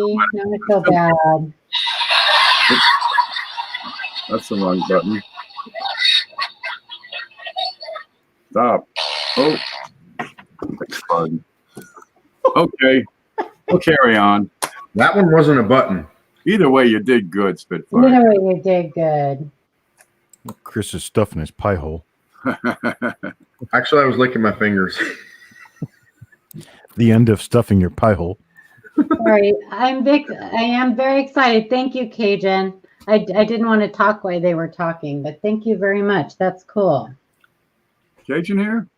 Yeah, he said I won a Morgan on his wheel. Oh, congratulations. He did an extra wheel today. All right. From Jason W. My dad just got home and cracked open some rolls. Check out what he got. Perfect example of a coin that everyone should be looking for because they're still out there and worth big money. Oh, it's a 1955 RPM number 1.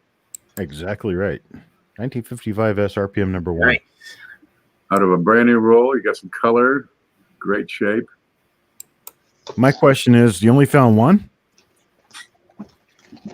Yeah, go through the rest of that roll. Better go through that roll again.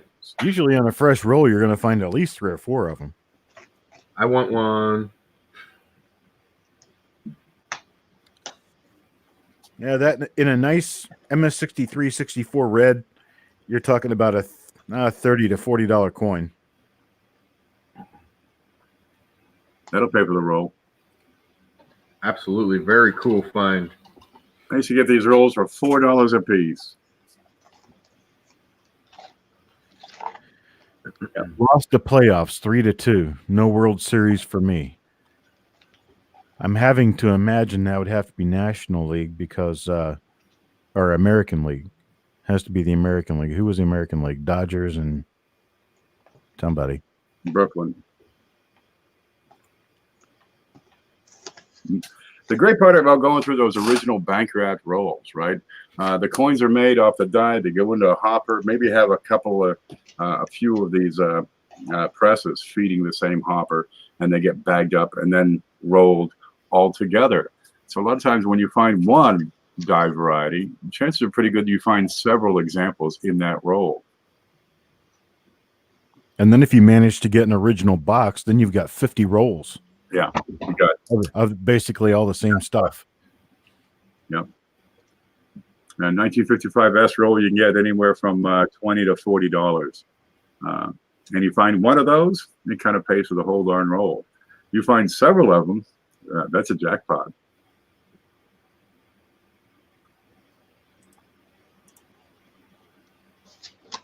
That's a peach right there. Okay, do we have another one? I got one loaded up. Let me just switch to it. Oh man, I get Chris's coin coming up next. Hurley or Rhodes? Rhodes. What'd you send, Chris? Never mind. I'll wait. From Adam C. Check Whatever it this is, it's got pork bird's brine nest. grease on it. No. I ate the puffin corn actually. Check this nice bird's nest on the roof of Monticello building. Yep. And that's a nice die break.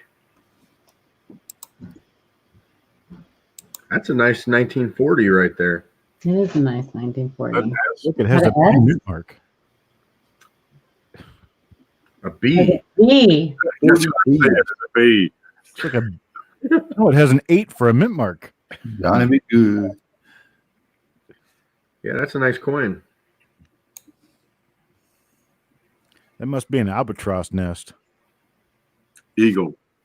Yep, the American Eagle. Only an eagle. Oh, For bird. B for bird's nest.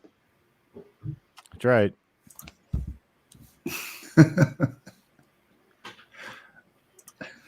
And it's not a full step. No. It's a one big solid step. Yeah. Frigate Call it bird. a full block.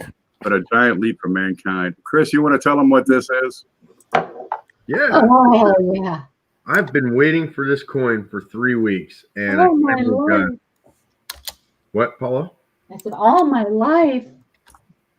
Yeah, I've been waiting for this pretty coin much. all my life. So this coin was struck through a shattered die. I did also send another picture with the coin on an angle to show that the separation to it. I mean, this is awesome. I love this thing. It's my new favorite coin. It's gorgeous. Yeah, that's a peach. You see the difference in relief? I mean, part of this die, a whole chunk of it, had dropped down with relation to the other section. So you have a difference in elevation. That die is broken apart and collapsed. Starts at the rim, goes all the way through the coin. You got some chips that have appeared here, and make to the other rim. Yep, this is the first one of these that I've ever owned.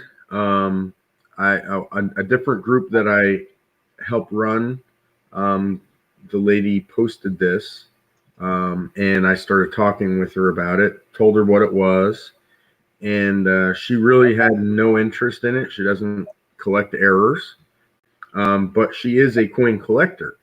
So I actually traded with her. I sent her a care package out today with everything from Flying Eagle cents to some of the brand new quarters, a nice little mix of everything because her coin collection got stolen and she wanted to start over again. So I sent her a big, huge package of stuff, and hopefully she's happy with what she gets because I'm definitely happy with what I got.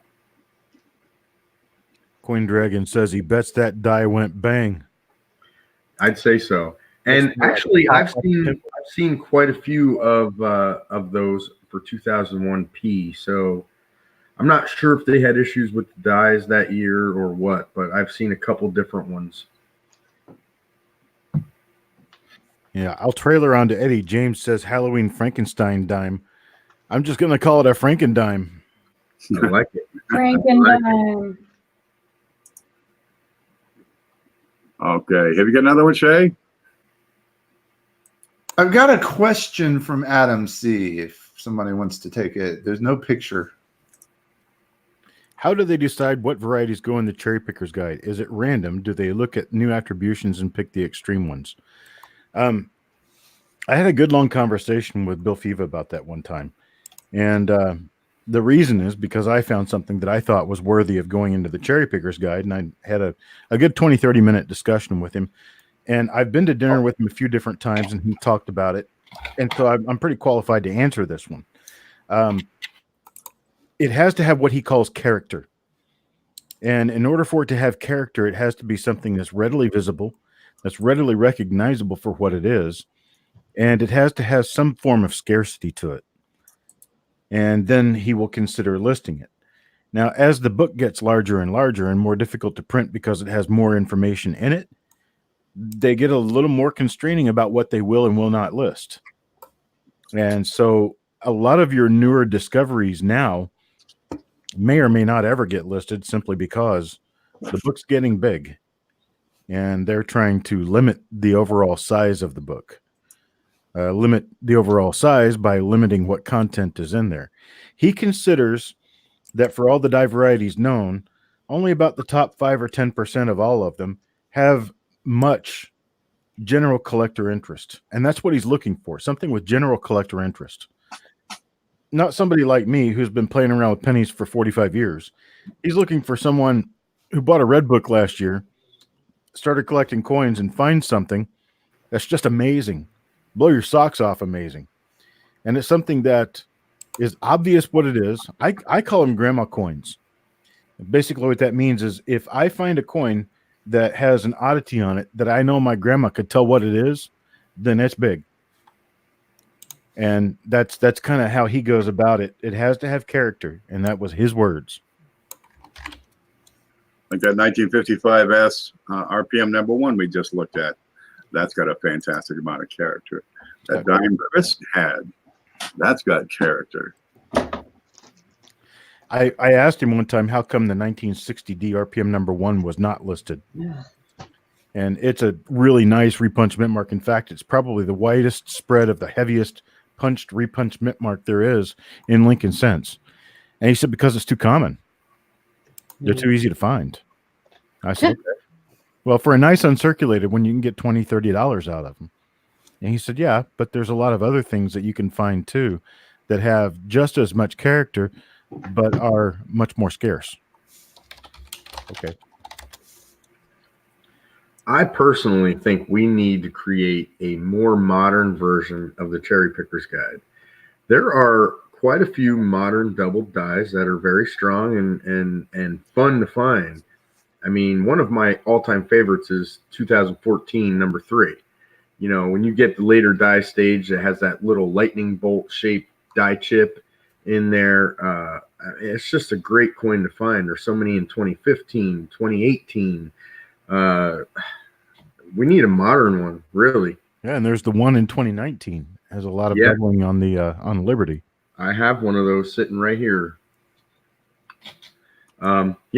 There's a lot of good modern double dies that aren't getting but I don't know. They're not as popular. We're working on it. Give us time. Yeah, we'll do the American Top 40. That'll work. I've got one ready. Should I go or you got one ready? Shay. I've got one ready. Christopher W. says off center. I hope we have a reverse image. We do. And what he's saying is you got to look at the back to determine if it's misaligned or off center. I will say, though, you're not going to find very many misaligned dies that are off this Is much. that a wide AM? Yeah. Oh, No, No. it's close AM. Nice one.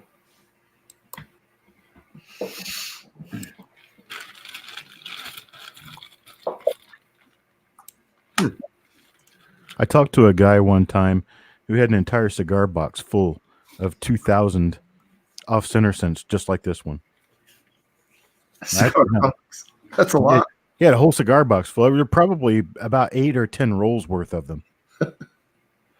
And I asked him how much he wanted for them. He wanted $10 a coin. Yeah, it's a little much for me. A little heavy. But this reminds me of that. It was right on the shores of Lake Taneycomo down in Branson, Missouri. Now, see if you just Go ahead. if you just had one, would you have bought it? Not for $10. No. I almost thought you were going to say Lake Titicaca, but right here's a bag full of them. You can find them. What you got there, Paula? Oh, you know what that is. I know what that is. RPM number 3. Yep. And a Woody. Yeah, you want to see the whole coin? But it's not really an RPM. I'll show you the whole coin. It's an inverted RPM. Hey Beth, don't be dreaming about finding a perfect error. Dream about what I'm going to be sending you with your next package. Good night. That's got some character to it. She's Woody. Oh, yeah. Let me show you the reverse. Oh, that's handsome. Me want. This was my cherry pick at the Bellingham Coin Show. I think I paid, what did I say I paid for this, Ken? $2 or something like that out of the little junk box. And I only got it because I loved the wood grain on it. And I didn't even look at it under the scope till I got home.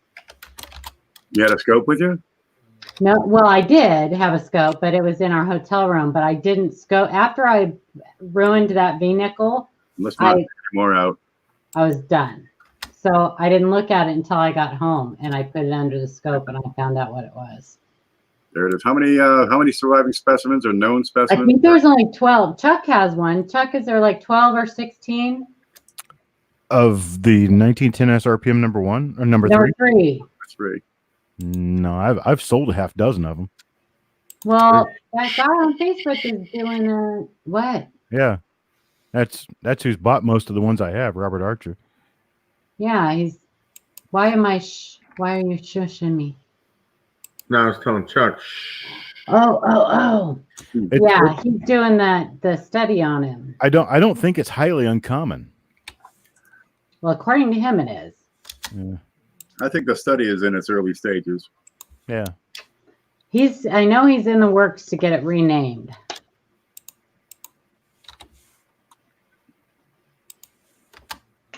I hate when RPI. Delaney had found the 1995 D double dies, and she actually contacted me about it first, and I told her, be careful what you do. Don't publicize too much of it. And then she just went balls to the wall. So the population of that coin went from like 10. It pretty much doubled overnight. Luckily, it didn't really affect the value of that one, but like Bob Brown used to find these 2014 double die number 3, he would be finding 10 of them in every box, and he post every single one that he found. And now he's telling everybody he has rolls and rolls and rolls of them, and I don't think we should do that. Just my opinion. Looking at that piece, where are we here? But is it off center or is it misaligned? And we always ask you to flip the coin over and let's have a look at the other side. All right, normal coin, the rim's going to be even on both sides, the obverse and the reverse. A lot of people find these, it's kind of off center, but only on one side. Well, that's where the die is misaligned. If you have the off center in the same direction, now bear in mind you got to flip it over, right? So it's going to be, you know, instead of up here at 10 o'clock, it'll be down here at 8 o'clock. That would be the axis. Then it's off center, but it's going to be on both sides and evenly and in the same point. That's the diagnostic for off center versus misaligned die. And off centers tend to be more off center. Misaligned dies are pretty limited. It's hard to get those where the letters are falling off the edge.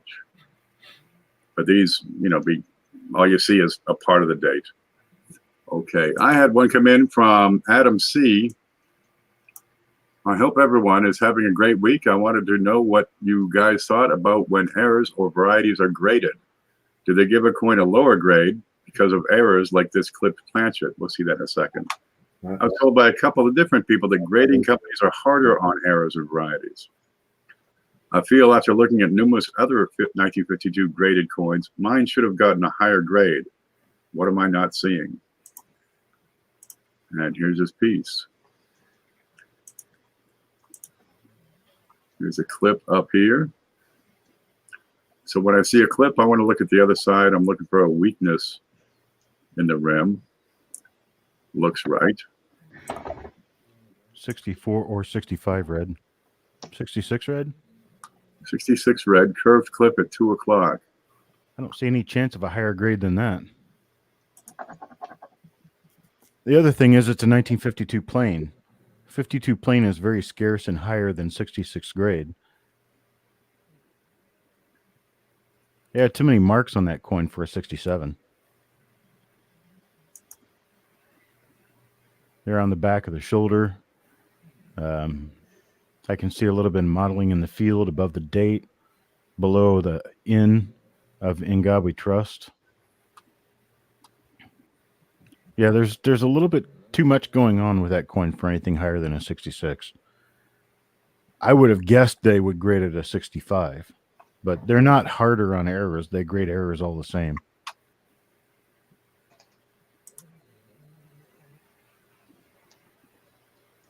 Blemishes are few and far between. Nothing that really grabs your eye. It also kind of depends on the luster, which we can't see in the photo. It looks like it's got pretty decent luster. Has to have pretty decent luster to get 66. But I would be at an upper end 65 or a 66 on that. Little issues here. The rim aren't going to do it any favors. Getting a 67 is going to be just about impossible. Oh, yeah. So, like, here would be my question. Ken, you just pointed out the issues on the rim, but that's part of the Blakesley effect. So do they count that against the coin? They shouldn't. Shouldn't, right? No, it shouldn't matter. What matters is the surface marks, the preservation of the coin, the color of the coin, and the luster. Overall eye appeal. The error shouldn't have any bearing on the grade. Mike Kittle says looks properly graded, maybe a little bit high. You got a good strong grade on that. Yeah, I agree with it. Ooh, ooh, ooh. All right, I got one up. Here, kitty. All right.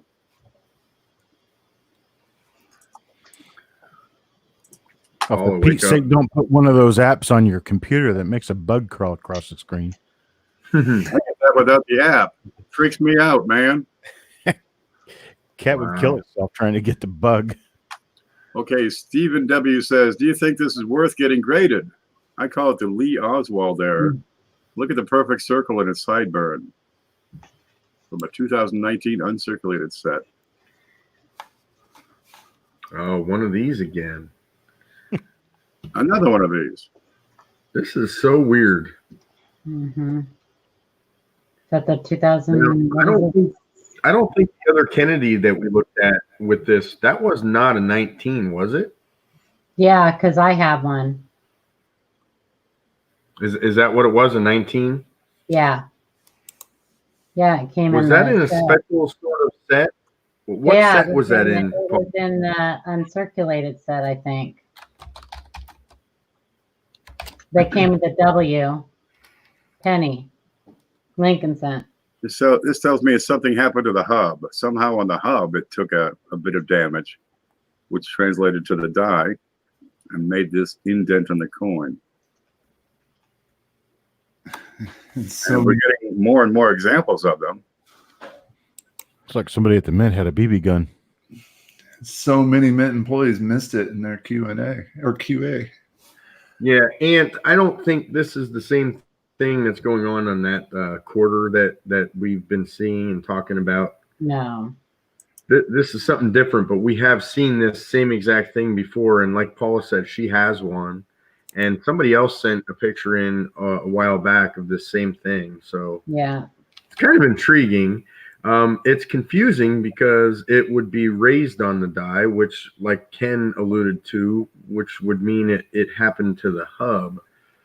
So kind of confusing. And since we're getting so darn many of them, that supports the hub issue. James has one. James Dowdle. I have one of those. Good enough for government work. I like that phrase.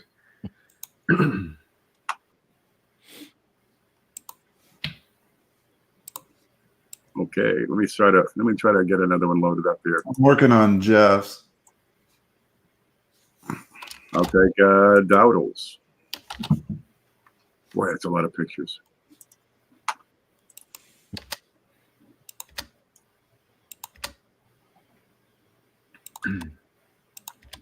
Be Hey, thorough. James, you can think about it.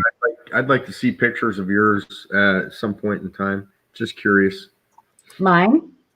No, James. James Goodall says he has one too.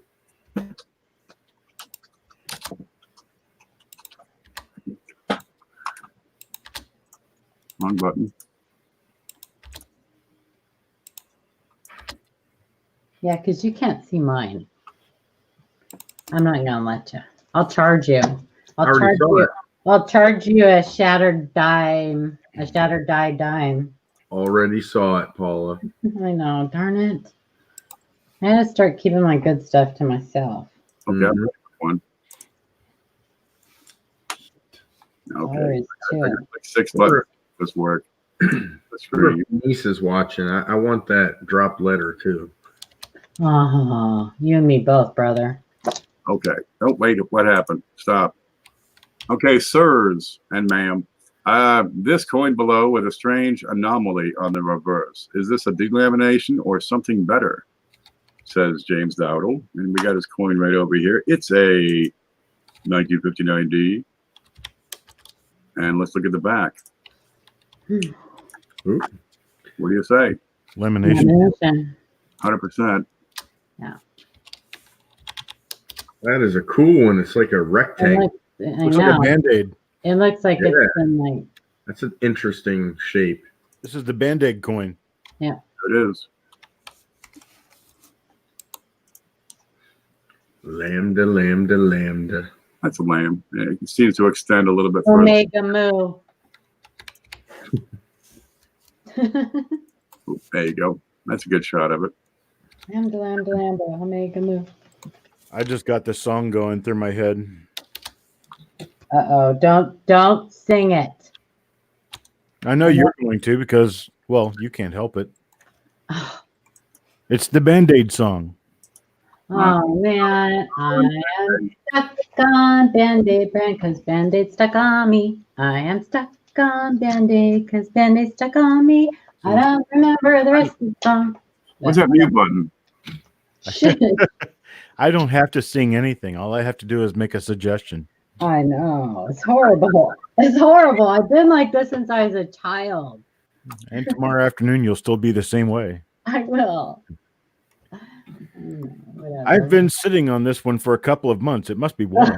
Michael Kellogg says we're going to get a copyright strike. Well, This is a 2008 New Mexico state quarter. The areas in question are the fingers of the Zia sun symbol pointing south. This one is challenging me because of the mixed incused and raised elements. I am torn between a clasher and incused doubling. I want to rule out doubling because the incused portion is wider, not narrower. I am thinking clash because of the rumpling in the lower portion of the incused element. What do you think? I like the word rumpling. That's a good word. Is it almost like frumpy?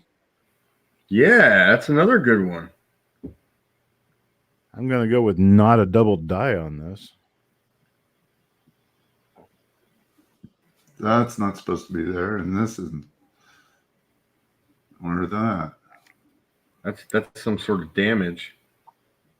Die damage or a clash of some sort. Yeah, that the inside of those pointed things are going to be at the Oh, level. that's a little better right there.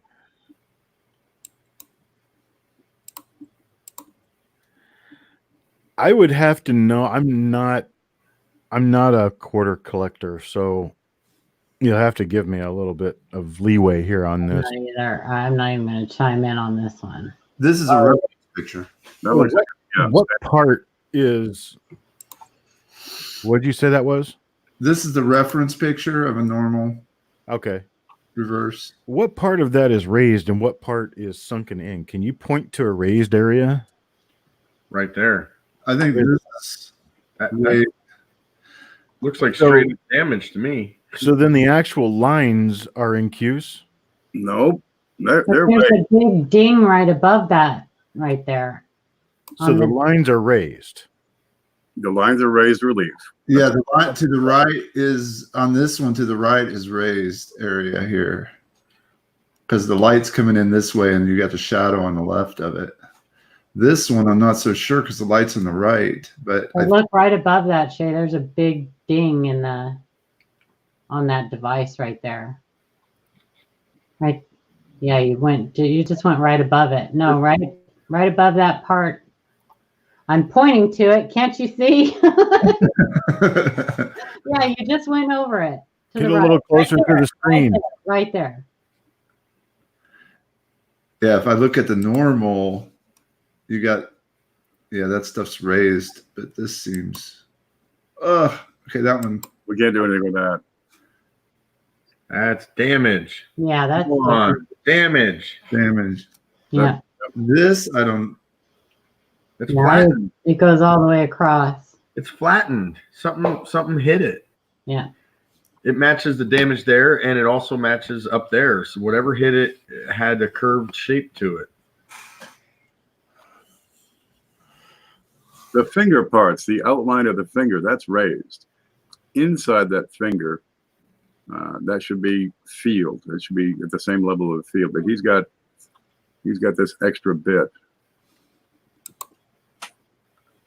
I'm confused. I mean, I think that one thing I should said is damage, but I can't make that design. I can't make heads or tails out of that thing. I don't. Where are we seeing any doubling at all? Shay, can you point to it? Because I'm not seeing any. I don't see any doubling. I see clash. Seems. I mean, I'm thinking it's clash.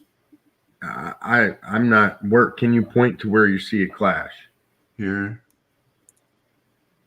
I don't see a pointer. On the right side, that would line up with Washington's hair. Well, I'm working on that. See, to me, it looks like a straight-on hit. It looks like flattened. It's flattened. Mm-hmm. I'm still working on the clash image. Well, there should be an overlay on Mad Die Clashes if they have the They got the Eagle reverse. Oh, they don't have any of the state quarters or anything? That's a lot of work to make 50 more. Yeah, well. Cavalier. If anybody's going to do it, it's going to be Cavalier. Yeah.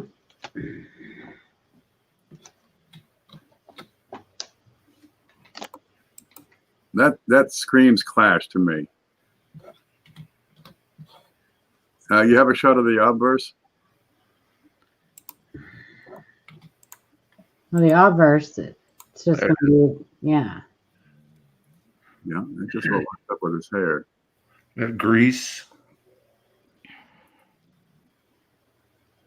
Yeah, we don't have a good shot of the front to see if there's a clash here. I think Chuck's working on an overlay. Yeah, I'm working on it. I'm playing with the idea. Go ahead. Go ahead. Maybe in his neck or the It's on the right side. hair then. Yeah. It'd be on Where's there. Amber at when you need her? She's good at doing those overlays real quick. She is good at doing that. I haven't seen her do that in a while. Amber, we need you. Chuck's keeping her busy. Well, Chuck is keeping her busy. We don't get to see her very much in the groups. Well, I'm not in a lot of them anymore. It's probably why I don't see her. She might actually be participating in them. The lower part would not be a clash.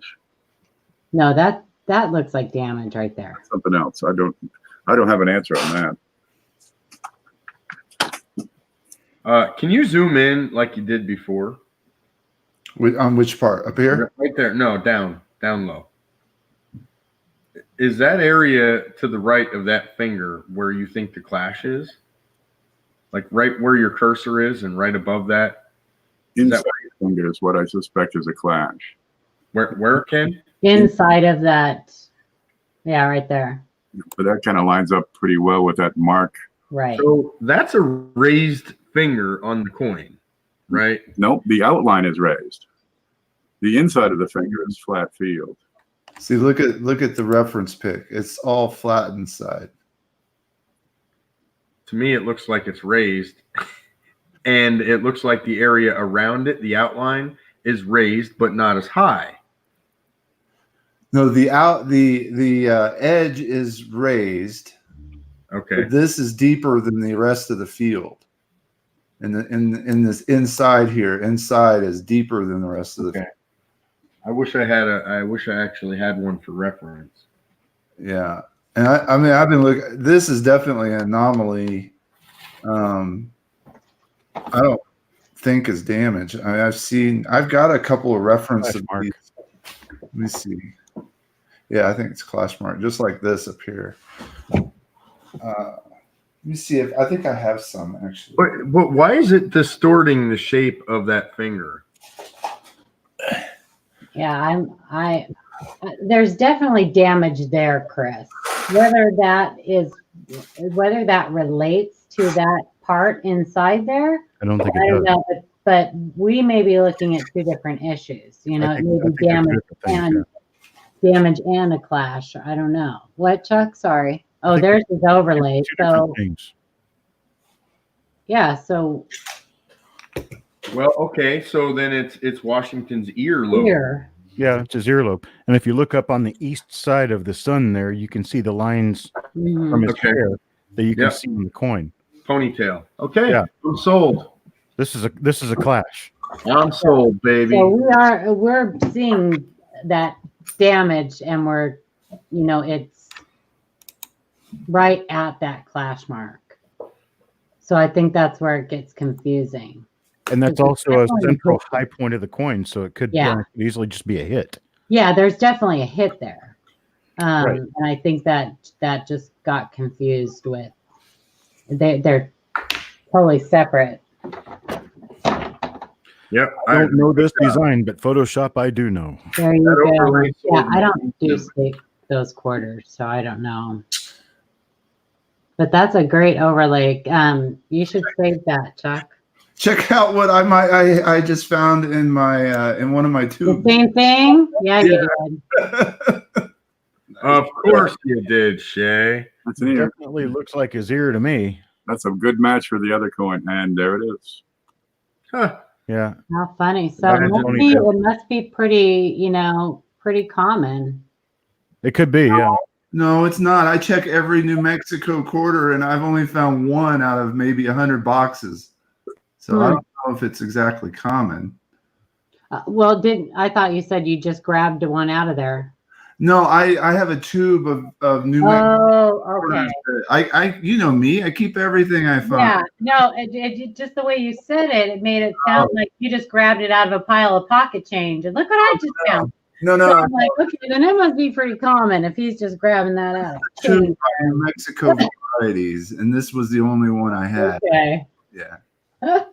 He could cash in the $50 he's kept and buy half of New York City. Because didn't it sound like he said, "Look what I just found"? Yeah. I was contemplating turning in all my $50, my NIFCs, just so I could go to the show and buy. Do it. Do it. Do it. Do it, do it, do it. Thanks a lot, Frank. Now I got the police in my head. What did he? Oh, synchronicity. Yeah. Shay, I'm going to give you the focus for a few minutes. I need to take an Stir the intermission. beans. Oh, okay. So the focus is on you for now. He needs to stir the beans. There we go. Dip the raisins. All right. Let's see. Okay, so that was. Let me Next. grab another one real quick. Let me grab another email while y'all look at that for a second. Hang on, I've got a sign for that right here. There you go. Send it in to madddieclashes.com. But make sure you send clear images. Make sure the color is proper. Basically, you got to be perfect. Good luck. Is that the same? Does the same person do Mad Die Clashes that does cuts on coins? I think so, yeah. Yep. Okay. Makes sense then. And trail dies. I contacted the guy one time when I had rolls and rolls of uncirculated buy cents. Asked him if he wanted me to photograph them so he could list them. And he started giving me all kinds of rules, and I just shut him down. I said, dude, I'm not going to follow your rules. If you want pictures, I'll give you pictures. Yeah, yeah. I tried. Yeah, it's the same guy, Jeff. I tried on a couple of my coins. I tried over and over and over different formats, different lighting, different this, different that. He wouldn't accept any of them. I finally sent them to Ken. Ken sent him my pictures that I had forwarded to Ken. Ken just resubmitted them to him, and he accepted them. Sounds like we have a little bit of an issue with females. Or something. Maybe he likes me. Yeah, I think he just likes Ken. Because they literally were my own pictures. Like, I don't think Ken even did anything to them. Did I say that? What'd you say? Inside I'm not afraid to say what I think. That's okay. I know he doesn't like me. Well, Why, are you female? No, I'm not. no, Chris just doesn't put up with his crap. No, we've had some personal issues. Yeah, I don't send anything anymore to him because it's just, it's like, look, dude, you're not, your site is not copper coins. Let's just face it. What I feel is we're actually helping to Exactly. add to the website, right? We're helping add content to the website. Why be a prick about it? Seriously. But anyway, let's move on. Yeah, I'm done talking about him. Yeah. I don't remember. Where's Adam's thing at? I'll read this one. There you go. From Adam C. I am very certain I have a doubled die obverse. I'm just not certain which variety I have. This one has a weird thread-like mark just on the collar of the neck. The eye is definitely doubled. I thought maybe number 37 on copper coins. The forehead looks doubled too.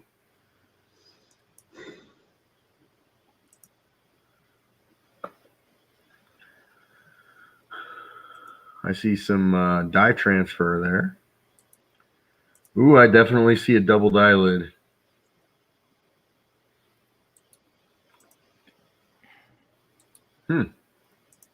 That's interesting. That is a weird. I haven't seen that before. It kind of reminds me of the 5 on the dime.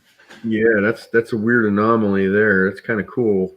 Too bad it's not in the shape of a number or letter. Or we could call it. It kind of looks like a O and 1. Looks like a tapeworm. Yeah. Let's look for the other markers. How about we do that? Yeah. Of course, if you found the die on copper coins, you would know what I'd be looking for. I would be looking for a die scratch underneath the one of the date. Ooh, just miss it. Which one? Wait, go back to that. First one or second one? That one. The first one. I don't see the same scratch. We're looking for one that runs northwest to southeast, underneath the one of the date. And I don't have a whole lot of that's really verifiable. Interesting. We should mention Jason Cuvier because he took these pictures. What about inside the ear? Do we have any images inside the ear?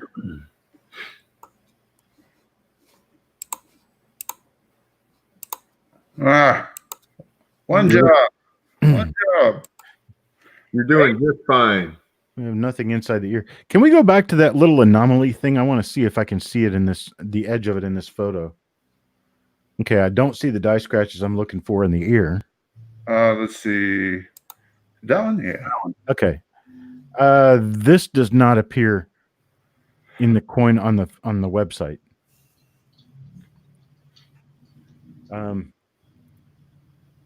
I'll share my screen. This is the die number 37. And it was unintentional to take a picture of that area, but that area shows up anyway, and this anomaly does not show in there. And then you're looking for little north and south die scratches inside the ear. And then down at the one of the date, you're looking at a die scratch running northwest to southeast below the one of the date. There's one in between The eyelid. Go back to the eye, Chuck. There you go. There's another one in between the 4 and 1 as well on your photo. That Chuck. doesn't look the same. It doesn't look like the same doubling. Mm-mm. I probably have to rule out this die. Are there any other doubled eyelids for this year listed? Oh yeah. Scores. Oh boy. Let's see. Oh, I've spent hours doing this. Well, maybe we should just tell him, yes, you have a doubled die, but that is not the one. Go back and reattribute it There you go.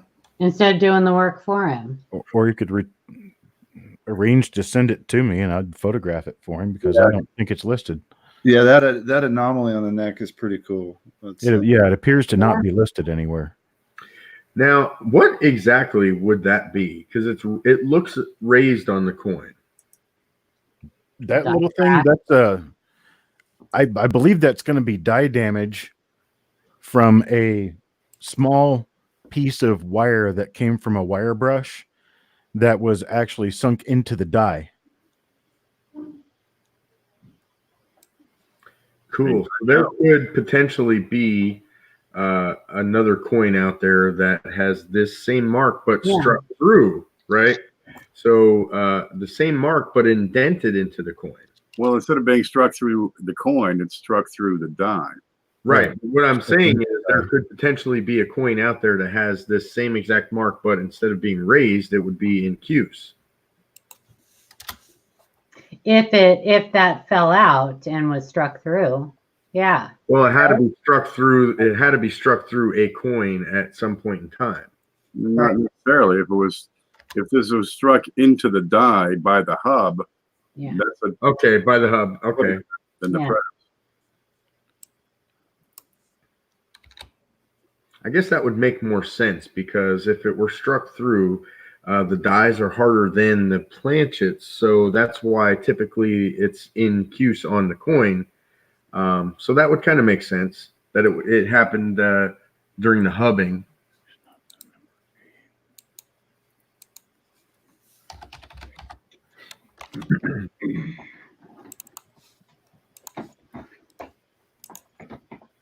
There it is.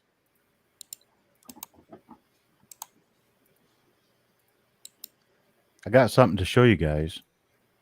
Okay. If you look at me, look at my screen. Look at me. I pressed the button. You did? I I'll pressed the wrong button. have to unshare and reshare. See if that works. There it There is. See here, right in there, Yeah. and then over here, right in this area. Yeah. These are both 1949D. They both came out of the roll I recently did a roll reveal on. These are both new listings. This one actually almost kind of has the shape of a 5. Oh yeah. Seen that before. Mhm. That's not a 5. And then this little guy is pretty pronounced. It's pretty well pronounced. But these are both new dies that I'll be listing pretty soon. I have no idea exactly what this is. All I know is that it does occur. Now, if you look at the image on the right and you take that anomaly and let's say you flip it right over, kind of like you flip a coin over when you're looking at both sides, it would have the same exact shape as the one on the left. Close. And it's also very similar to that misplaced 5 on the dime for the SMS. Close. The problem is that it has the same shape, but it's got a very different size. Yeah. One's the size of the one on the right is 1.5 times the one Yeah. in length. Extends out beyond into the field too. So Well, it isn't a matter of position. I think what he's saying is that the same element could have caused both. But the problem is because if you flip it over, it has approximately the same shape. But Chuck, weren't there occasions where they use the dies to make new master hubs? I don't know. I'm not sure of that. I thought I read something about that. Now, do you have a basically? I kind of see a little bit of a ghost of the 5 southeast of the 5. It's right here. Yeah. It could be another little speck of the same basic anomaly. Let's see if I took another photograph of that area. I don't think I did. The only reason I was asking that was because if that were the case, then if they had polished that die, something off that die, and in the process that a wire got stuck or whatever, and they used that die to make a new master hub, would that cause that? I guess anything's possible. Let me try to open the original image of I this. thought I read something at some point that said that there were occasions when they would have to use the dies to make new either Let's see if I working can open up hubs, another copy of that. master hubs. I can't remember. Anyway, Is this it? I'm looking at this and my mind's going all over the place now. Yeah, this is a much larger copy of the same image.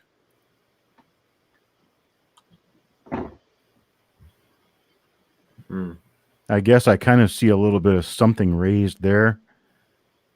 And then there's this thing here.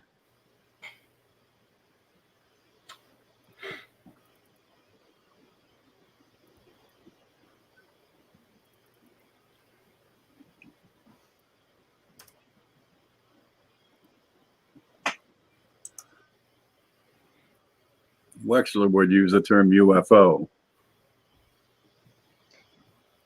I use the term UXA for an unexplained anomaly.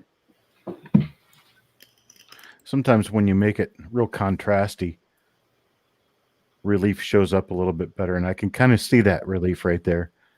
And it looks like it's the same shape as this.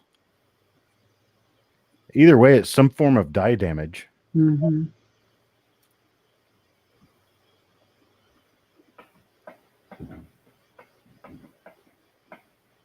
I don't know. That's what I've got. Maybe if you had Shay's microscope, we could get in there and see the molecules. Yeah, exactly. I have a molecular level microscope. Well, let's get on it. I don't have the coin. So, just as a side note, Adam had said he found 6 of those without an anomaly in the same roll. Yeah, that would make sense.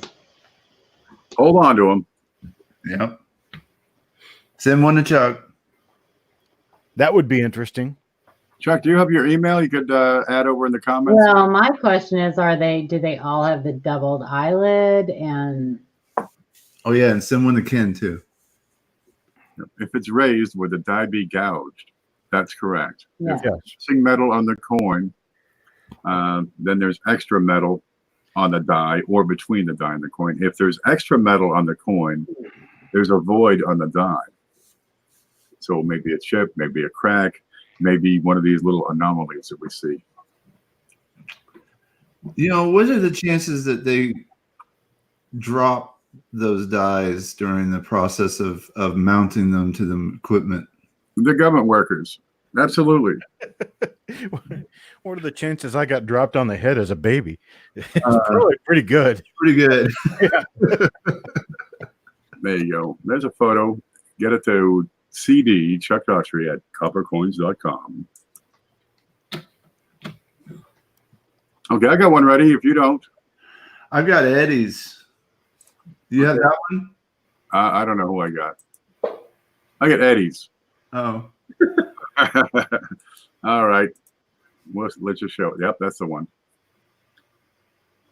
From Eddie J. Dime error. By the way, cool of you folks doing what you do in the coin community. Keep on keeping on. Watching you live stream and had a question regarding a dime. Aw, that's nice. There it is. It's a 1970 Philly.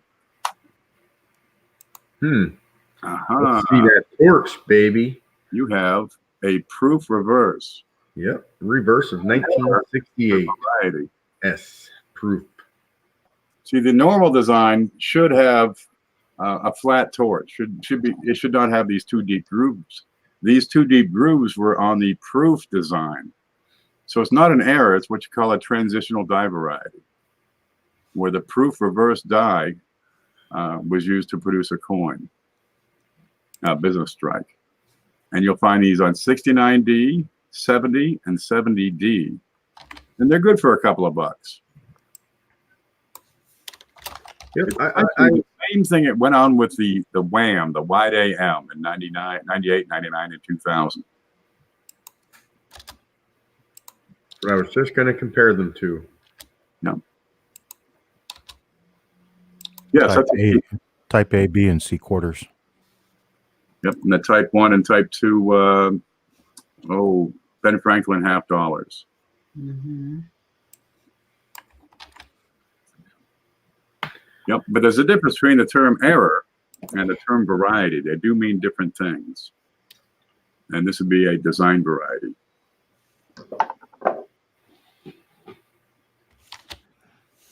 It's an intended change in the design Yes. of an issue during a single year. Yep. Okay, I'm going to get the next one. How about that? do you want to go? I got James. Do you want to go for the next one after that, or have you already gotten it? I'm on it now. Okay.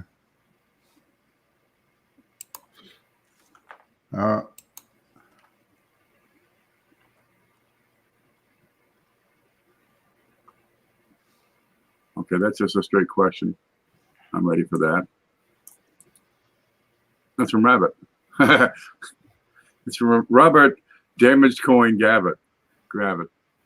Mm. Let me copy that and make a text out of it here.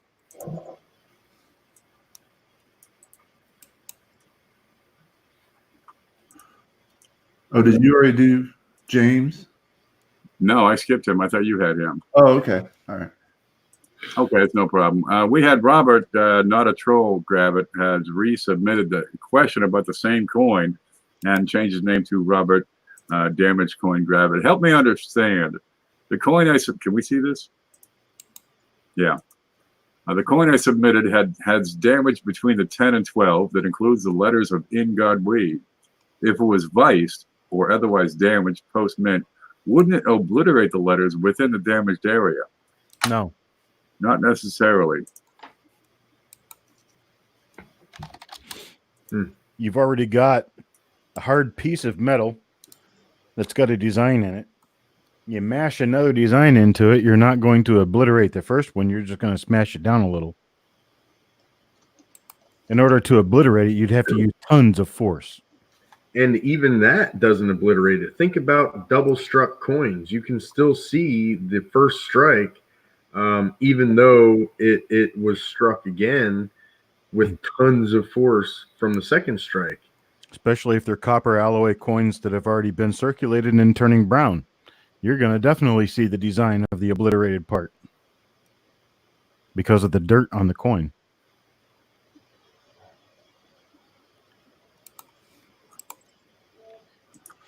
Bottom line is this: if you have incuse reverse letters on a coin that as a part of a secondary strike, you've definitely got something that was done outside the mint, because what the mint does, how the mint makes coins, it would not be possible to reproduce that with mint machinery. The only thing even close to that would be a counter clash, and there's Right. still there's so many different tells to be able to see the difference. Yeah, counterclash happens underneath the raised lettering. It happens in the field. So it won't affect the highest points of the lettering. Hey, Spitfire, don't feel bad because I'm a Redskins fan, so I think we won one game so far. All right. That one was by mistake. I've got James. Come on, be nice. You got James? Yep. Okay. 1971 Fat Boy Lincoln cent. Sir, could this penny be a dryer coin or multi-stamp in place? Class 6 hub? Question. All right. Sir, I'm not really sure who that is referring to. That would be Chuck. Is that me? I don't know. Let me see it. Are you a sir? Chuck I don't know. I'll Chuck work is with it. sir. Yep, I think so.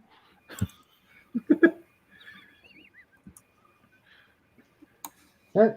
Can you put focus on Mantic so I can see the images? I'm looking at a little tiny thumbnail. Yes, sir. We're working, trying real hard. Trying. Hey.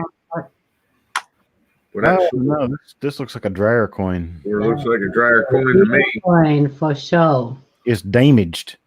Faux show. Yeah, that coin right there got spun around in that there dryer. What do you call that fat boy what? Boy Lincoln cent. Fat I'm thinking he's boy- talking about a Harley Davidson here. Yeah. Hell, I was thinking of Fat Boy Slim. Fat boy slim. I'm working with a pinhead over here. Like that. Look how funny that made his cheekbone look. Look how high his cheekbone is. He looks very cartoonish. If you go to Adventures in Coin Roll Hunting at blogspot.com, you will see a finely written article about dryer coins and how they happen. Not always in a dryer, but the term is used quite often to describe this type of damage. Yeah. In this particular case, this coin was probably inside a dryer and got beat around and hit against clothing and dryer fins and sidewalls of the dryer, slowly mashing the details of this coin and causing it to look mushy.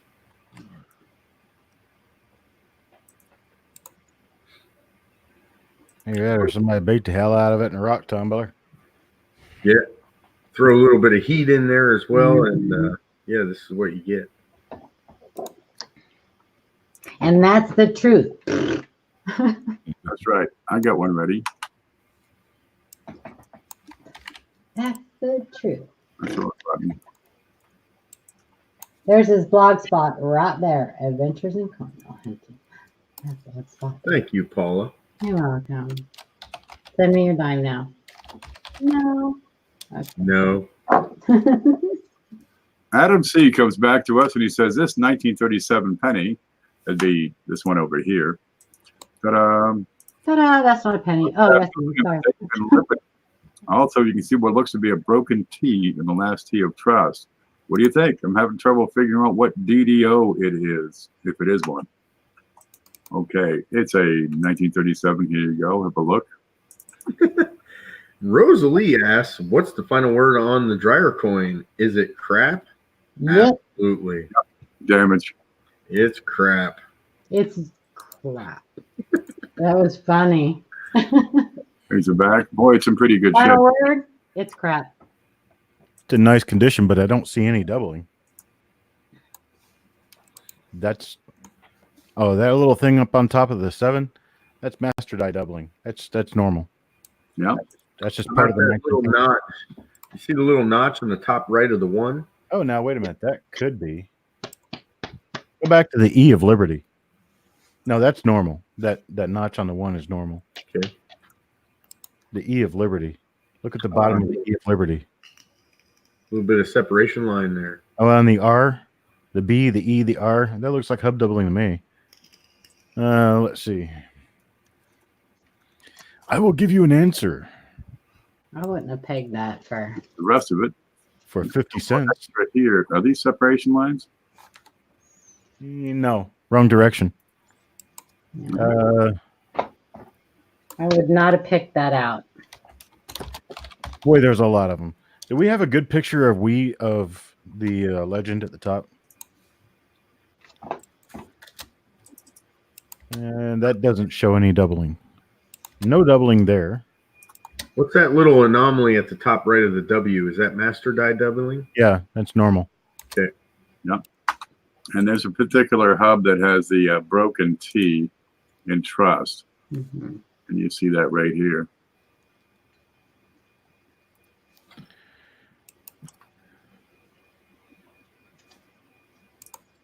Kind of hard to tell exactly what I'm seeing.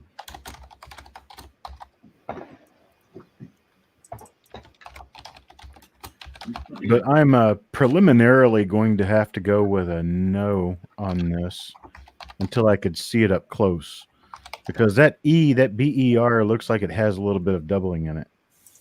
And that smacks of. Is there another like angle? Well, see, I'm seeing a little bit of class 6 doubling. It's Yeah, I see what you're seeing. I call it the taffy pull. It has the pulled corners. What was it you called that earlier, Ken? But I'm not seeing it there. Stretched and fat. Yeah. Well, if you look at the eye, look at the corner of the eye in Liberty. On that picture, yeah. A little bit rounded here and kind of swooped. Yeah, swooped. That's what you called it. Swooped. Let's hope Nike doesn't come after you for that one. Oh, no, that's a swoosh. Never mind. This little bulge on the B is normal on weekends Yeah. after 1909. Yeah. Actually, if you don't have that on 1909, question your coin. Yeah, this is one that I would want to see under different angles of lighting and different directions and stuff Yeah, to make any call on it. That angle. It looks like it could be a double die, but we're looking at as a particular issue that has 16 different listed dies in Kaneka. Most of them having to do with the E and we in class 2 doubling. This would be class 6 doubling, and it's very possible. I mean, I don't see any doubling in the we at all, but I see it in Liberty. Does somebody keep passing out? I keep hearing that. It's me. It's the arms on my chair. They're loose. It's like somebody's hitting the floor and getting back up in their chair. If you have doubling here, it's so darn tight and small. It's going to be hard to see on photos. It would be. Ken's been known to pass out, you know. But does he usually fall out of the chair? I don't know, but that would be funny if he did that live. I don't think so. It happens. That one wants to be looked at in hand. Yeah. Getting good quality photos of details that fine are going to be difficult with regular equipment. Well, that does tend to be an issue. If you're asking questions about something that's really minor, you've got to have really good photos. That one's at the limit of photographic ability right now. Have you got one, Shay? Yeah, I've got the next couple loaded and ready. A 2018 doubled ear question mark. I hope so. Uh, Whoa, yeah. That's it. That's a DMET, right? Or Is that no? the D? Yep. Is that the D? I think they're DMET, right? Yeah, The ones that 2018. were discovered were D's, yes. I don't see a D. Oh my God. There it is. Oh, there it is. Damn. Yeah, That was really that's the double diaburst number 1 for 2018 D. cool. Me likey. Yep. C. Frank for all the other double deers out there. A 2018 D, maybe. Yep. I'm double ear fan. Who submitted that one? That's Pocket Chain Exchange. Didn't Congrats. Blue You Ridge find like 100 of those or something like that? I don't know, but the chance 1,000 of them could show up at any given moment is pretty high. Because that's still quite new. It's still going to be quite easy for somebody to get the right box and pull a bunch of those. Yeah, Now- I think that's what happened. He had a whole box of uncirculated. And I'm going to say this as well. I think we have been neglecting the Denver Mints for stuff like this.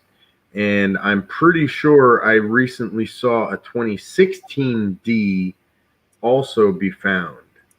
probably. So I think we're getting, I think we're getting people to start look at the Denver Mint coins a little bit closer, and I think we're going to see more of these types of double dies to be found.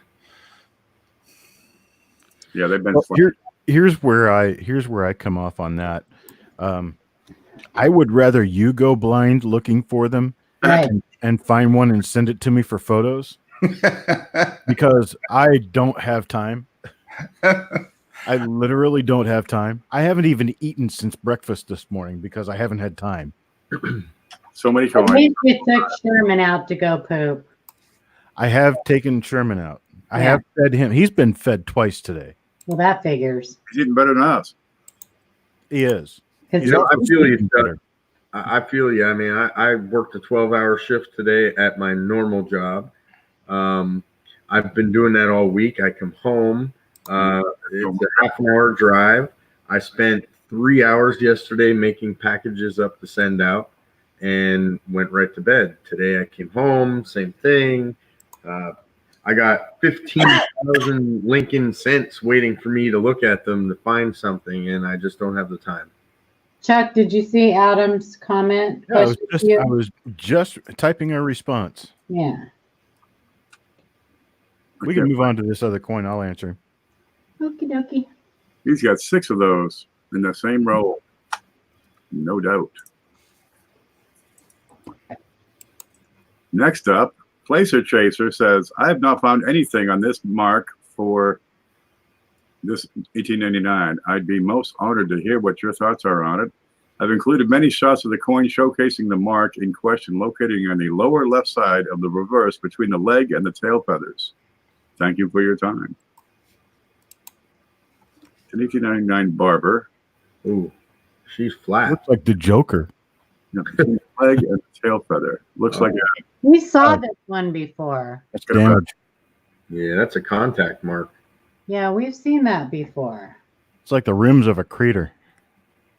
and they've been worn off. Maybe not. but Earlier in the life of the I've seen coin. it before. Did you show that coin on Cajuns before, Placer Chaser? Maybe that's where I saw it. You showed it somewhere, I think, and I saw it before. Yeah, that's a furrow. It's left. That's what's left In the after. letter, I'm losing my mind because I swear I've seen that coin before. It's Hey, Frank, it's the mark of the beast. What was that, Ken? 666. Okay, okay, good. Duh, that's good. I know I'm not losing my mind then. But the metal that was plowed up was subsequently worn.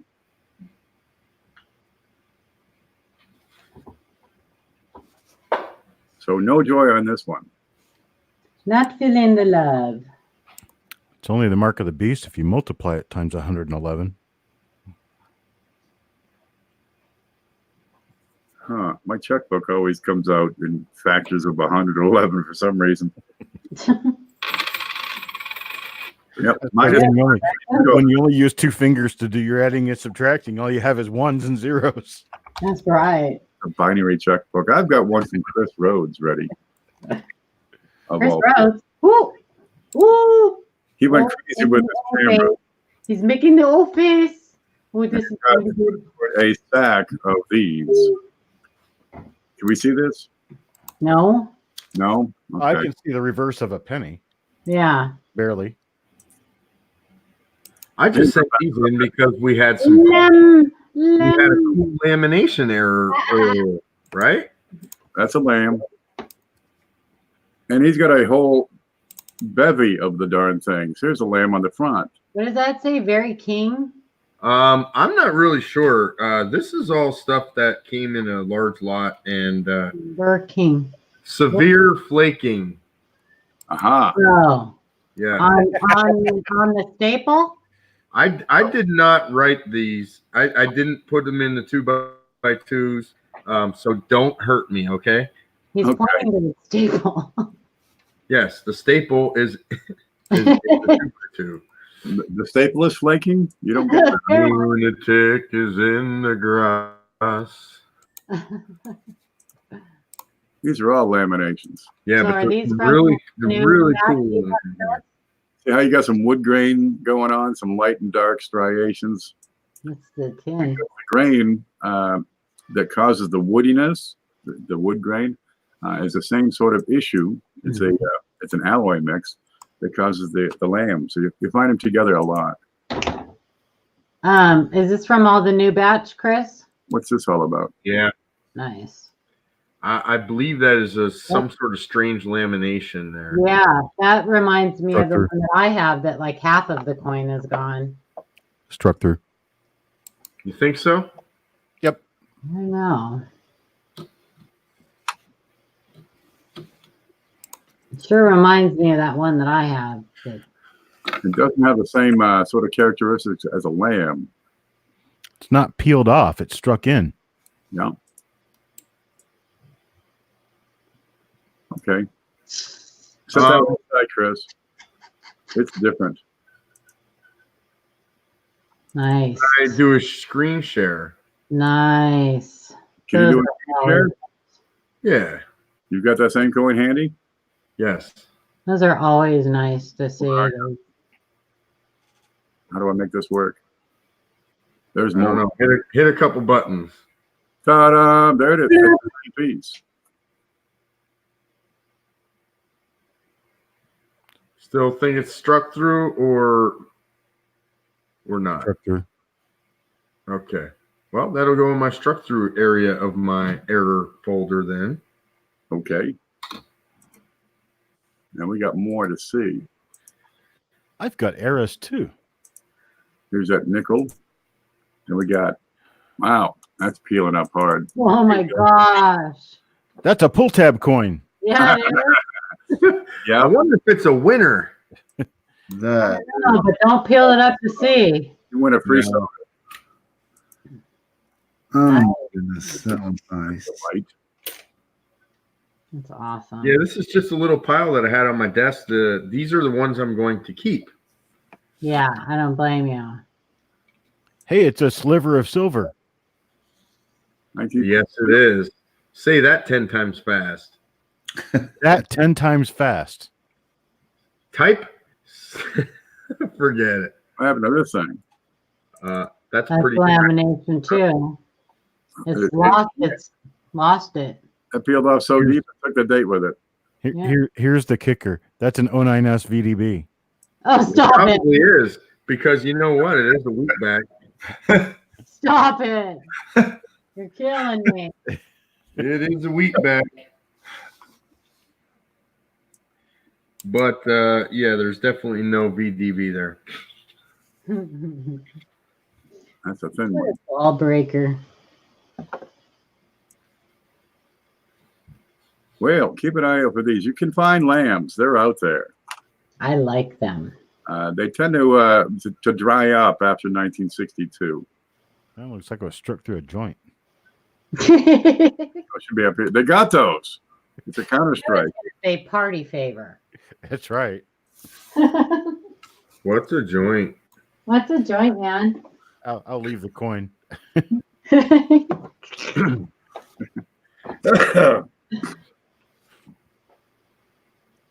Oh, wow. I have lost the chat. It's like 20 minutes behind me here. There, I'd catch up. All right, I've got one from Jason W. 1941 S penny. Is this an RPM? A triple S? And the answer is number 5.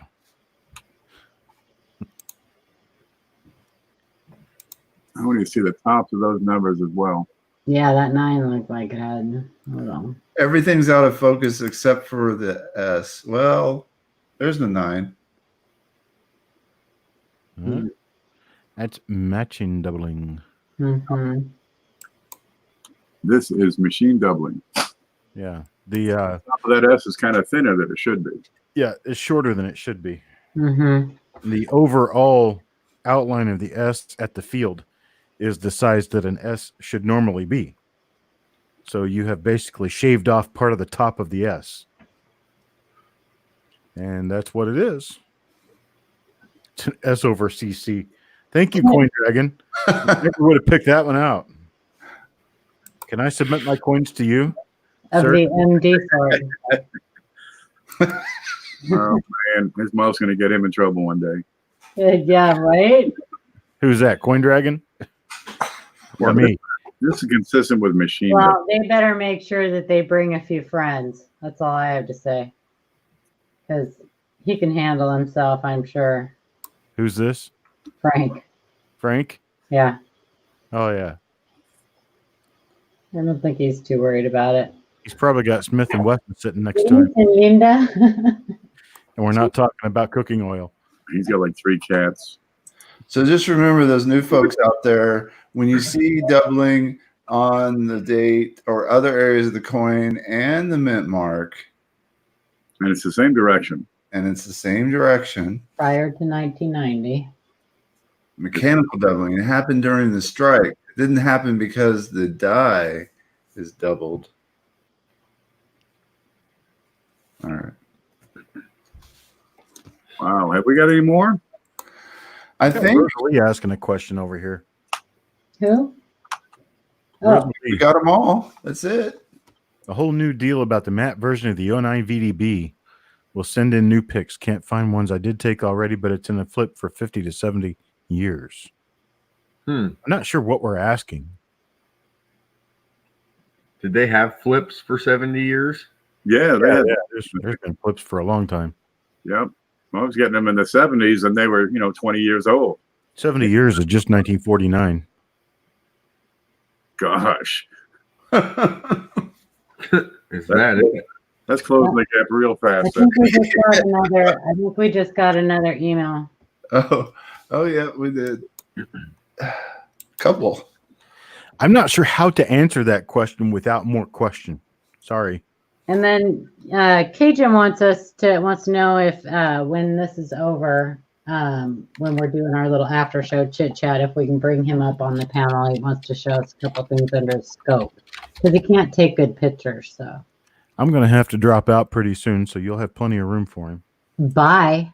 I'm warning you, we get pretty vulgar after we go off the air. Oh, he can handle it. We He tear can it up. handle it. Don't give me that look, Chuck. Like you don't Bye. care. Like you don't care.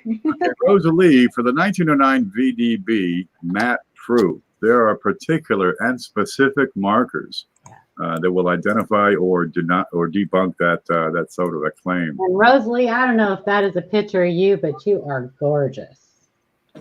I was going to say that, but I couldn't. I just got to throw that out there. If that is you, girl, Yeah. I was turn my camera off right here. I feel like that wolf on Looney Tunes or whatever it is, where he's like, shh. I know, right? What? Rawr. Ignore me? Yeah, we'll ignore you. We're good at it. That's right. I don't care. I'll say it. I don't swing that way, but I see a pretty girl. I'm going to tell her she's pretty. I don't care. Oh my God. Where's the cone at? What? Probably comatose somewhere. You shouldn't have happened? Being green. I got some great pictures here from Pocket Change Exchange, asking if it's a DDR.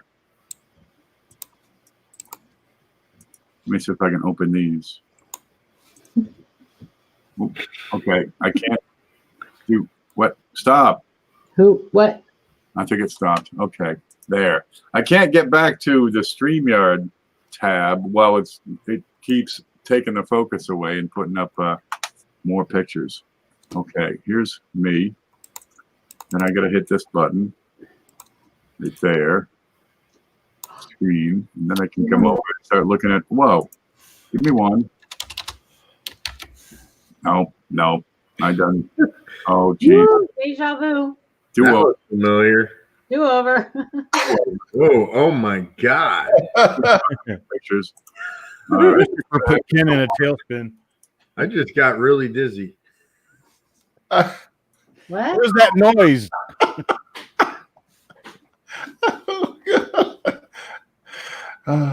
There.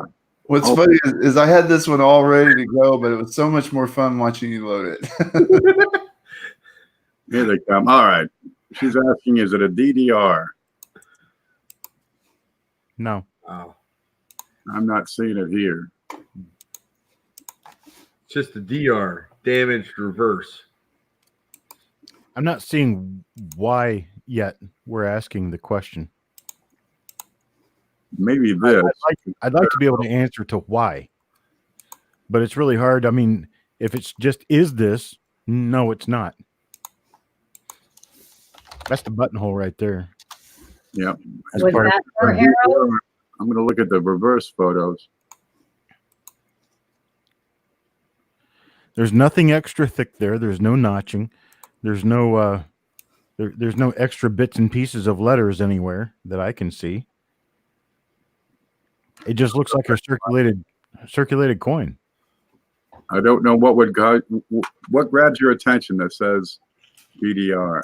Yeah, that's what I want to know. I'm thinking there's this, but this is consistent with a contact mark. It happens to be mostly parallel with the end of the wheat ears. Hidden got Ken. package. I don't see any other indicators. Let Hidden know that you see that he got Yes. your package. Yes, I need to make sure I tell you, Ken. Hidden got his package, and Who? stop ignoring him. Hidden He got his what? package. Oh my God! From who? Somebody sent him a package. Well, great. I'm happy for you. He said, "Can you please inform the PhD I received package? He is ignoring me," or question mark. I don't know. Well, I don't know what he smokes. Ken, man, you must be the professor, right? You got the PhD. I got a PhD, I don't. Sometimes I speak an MBA. English and sometimes I don't speak his Yeah, I language. got it all. Right now, I'm not speaking his language. The Yeah, school Hidden was a big mark. joke this week. Tell you what, for a name like Hidden, he sure likes to be seen. He does like to be seen. God love him. All right, I got one. I've got Adam C ready to go. Adam, what you got? BIE on a steel set. What? What is What? That's a big die chip right there. That is a Leaf. It looks like a leaf. Flaming E? This is the candle E. It's growing. It looks like a leaf. You blow it out your birthday, you blow it out, you make a wish. It looked like its roots on Ancestry. It got a leaf. That is very cool. Spitfire, do not go back and watch the video. Oh, Don't do honey, it. I feel my heart's broken for you. Don't do it. When I was rolling in the dough. Oh gosh, only to be taken away. She bought 60 items on Amazon. And I know. She said when I was rolling in dough, smoking in dough, sipping on. Gin and juice, laid back. I'll join the party. Party sounds fun. Now you're talking about the after She's show. got a good attitude about it. That's the after show. Are we at the after show now? yeah. Oh my God. 5 more emails came in the last 5 minutes. 2 minutes. That's how it always happens. Let me get my picture in at the last moment. We've been on for 2.5 hours. I told Ken that we need to make it where we tell people that you have an hour into the show. If you don't send your pictures in and questions in prior to the show, you have 1 hour into the show, and then we'll see you next week. Yeah. Wow. It's a lot Seriously. Down that off, Paula. Because it gets longer and longer every week. It's not that, look, I would sit on here all night, but it gets longer and longer every week. And at some point, you know, we got to go to bed. Last call on submitting images. Girl needs her Call. sleep. Sleep is for the weak. I gotta get my ugly. Right. So I don't Sleep is way know. overrated. I'll sleep when I'm dead. I don't know what you guys think of that, but you know, an hour, 2 hours to the show, whatever. If your questions aren't in, then go ahead and send them in, but we will read them next week. That's I'm okay. be on so long that Ken passes out live. That's what I want. Well, you know, I think sometimes he puts something and just that holds his eyes open, and he's really not there. That's what that toothpick Being that visited he by uses a as a The pointer. toothpick, yeah. 1853 arrow seated dime over here. Right. Who? Coin Dragon. El Drago. Testing. 1, 2, 3. You 3, 2, 1. 3, 2, Okay, 1. Oh, who's I'm got on. it? Oh, Who's hey. got- You are on. who's got an email at? There he is. You are live with a coin Q&A panel. Awesome. Frank, Awesome. Okay, we got one more we'll take, and I think we're going to call it a night. And then we'll just digress into obscenities. This is from Rosalie. Have you heard of a black 1988? The quarter, because mine is.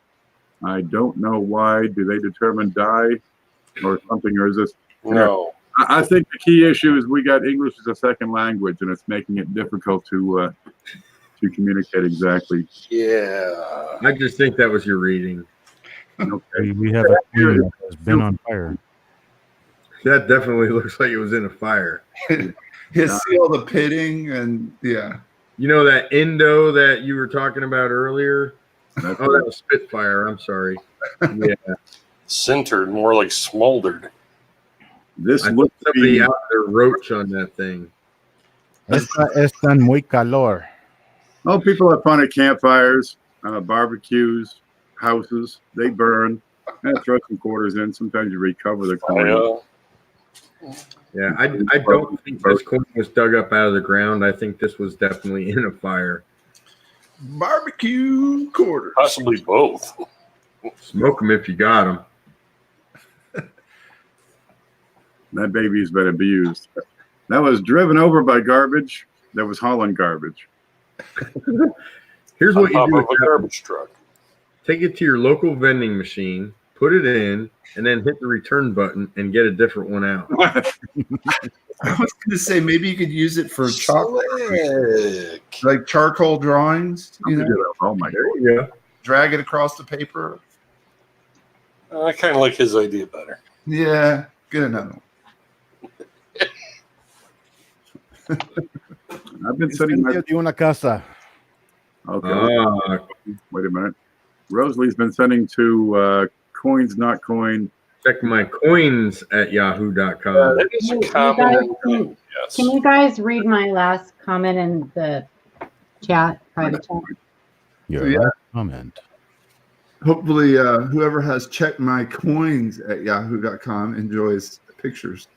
but I have a feeling that you'll be getting those back from some random server somewhere. Mailer Damon. Yeah, right. Everybody's best friend. Failure. Oh wow, there's a whole bunch of messages over here, huh?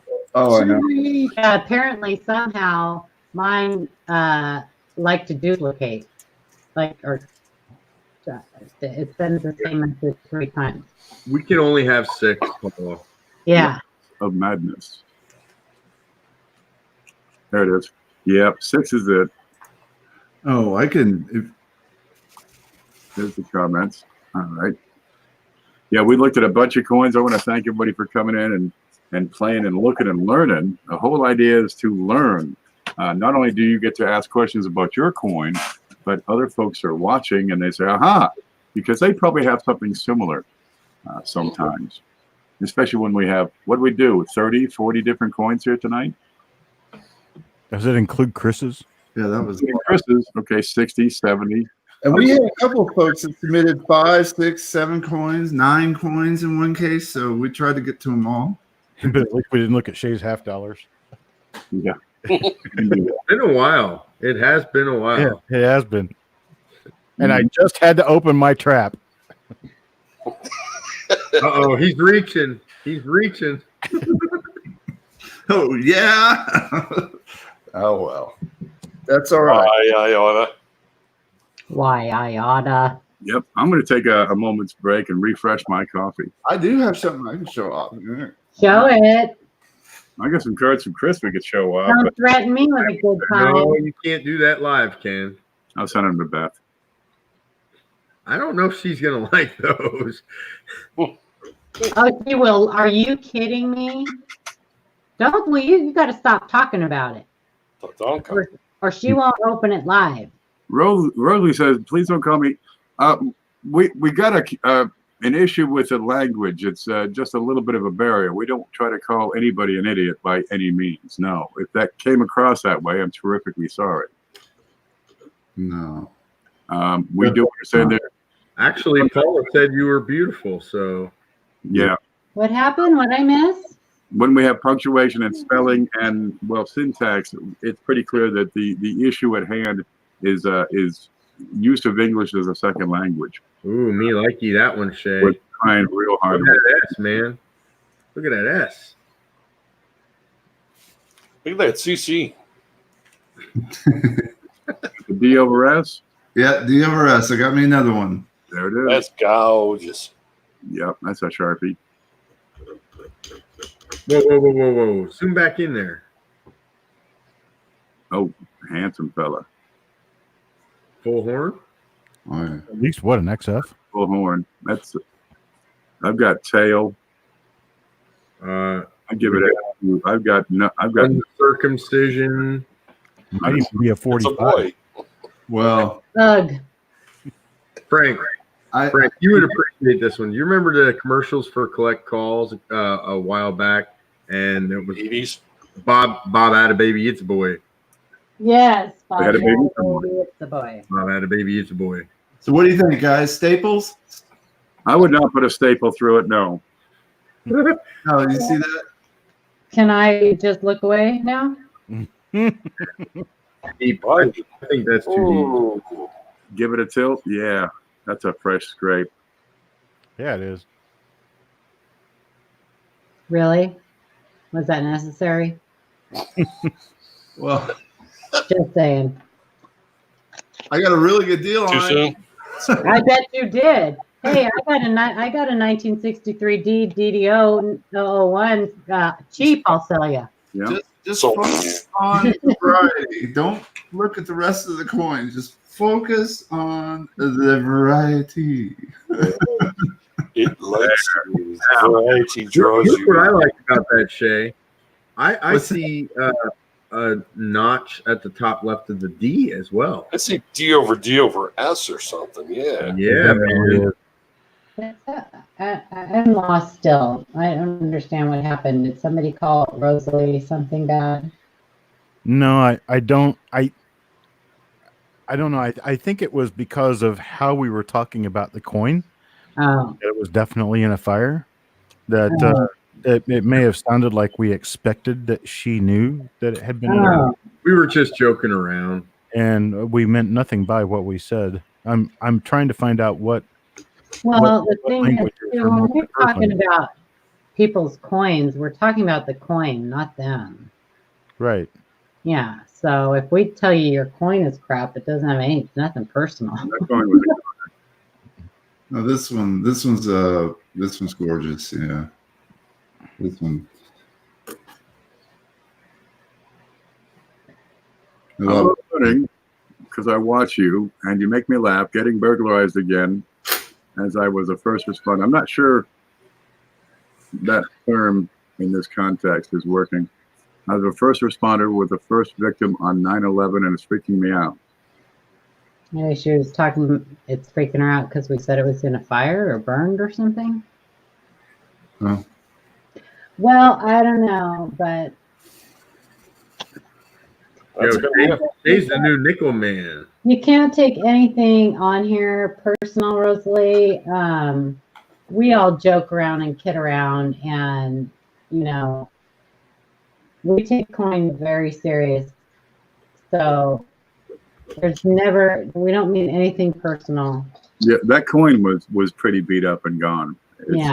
It's done. But you're beautiful, and I said that. She did too. I heard it. Yeah. That's a handsome buffalo, though.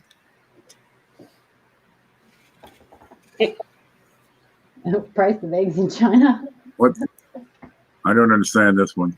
Oh, she took the crap comment wrong. So. Oh no, we don't attack. We don't attack the senders. We'll attack their coins all day.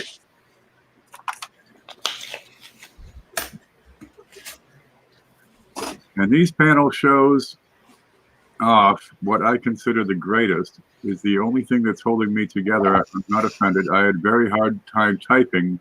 My fingers are a little bigger than a smaller. Oh, she's on a cell phone trying to type. You can't type on a cell phone and get that to make sense. Gosh, the things I said to my mom. Let's focus on the first sentence she typed, okay? She said, "We're the greatest." Yeah, let's just leave it there. I meant to say to my mom. Yeah, don't Ken, that joke. You don't need to tell that joke. You type along and it comes out wrong. Stop. I think he was trying to tell her that he wanted buttered potatoes and not buttered potatoes. Oh, Anyone else here, Paula? It sounds like she's talking through auto-tune. I'm going to get her some duck. See, that makes sense? But no, that didn't work out. Oh. Holy crap, she's a bodybuilder. I'm not messing with you anymore, Rosalie. I'm sorry. You gotta take the whole thing in context too. Why is Chris the only one being honest with me, telling me that I sound like crap? No, it just started it really just started. But some of the things you were saying, it sounded like you were talking through auto-tune. That's because Chris is the only one who doesn't That's because Ken was muting, unmuting. When I was telling him, Vicky's like, mute. Oh, your voice is crazy good.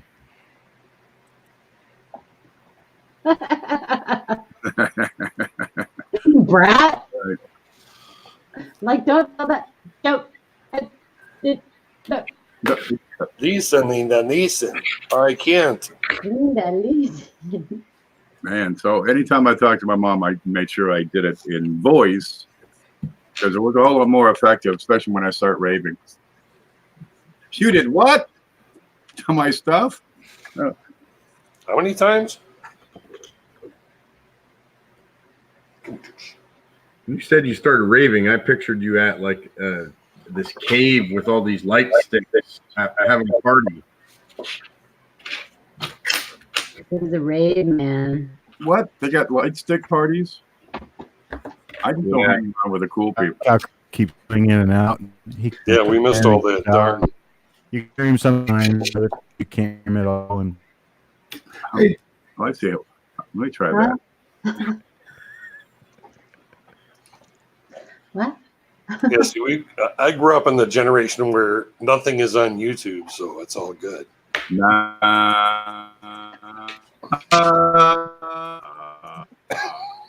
How'd that work? Oh my god! I think it's a Cylon. a Cylon that had a stroke. All right. Well, at least Rosalie's okay. We can joke around. She's taking it well. But I don't understand the word burglarize. I don't know what that should have been. I think it's the wrong word. Then they got that autocorrect in there. What's your address, Ken? She's not type. She may be using like voice to text. And there's a whole lot of screw up that can happen on that. I'm from New England, and it just messes up that they can't handle it. Oh wait, we have a first-hand lesson that needs to be passed on. Putting your car in cruise control doesn't save you from running out of gas just because you're not pressing the gas pedal. Wow. That is definitely a teachable moment. Oh, there's one guy sued the camper company. Like he sued Winnebago because he's driving down the road and he puts his Winnebago in cruise control. Gets up, goes in the back, makes a martini, and the thing crashes. Hot McDonald's coffee started everything.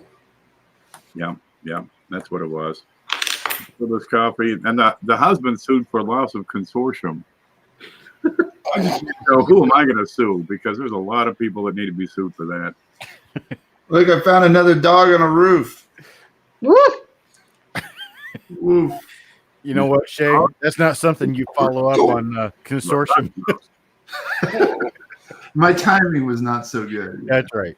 You know, if I was going to name these things, I would use a lot more colorful language. Just saying. Sleeping. Well, that looks like a turkey basting on the roof.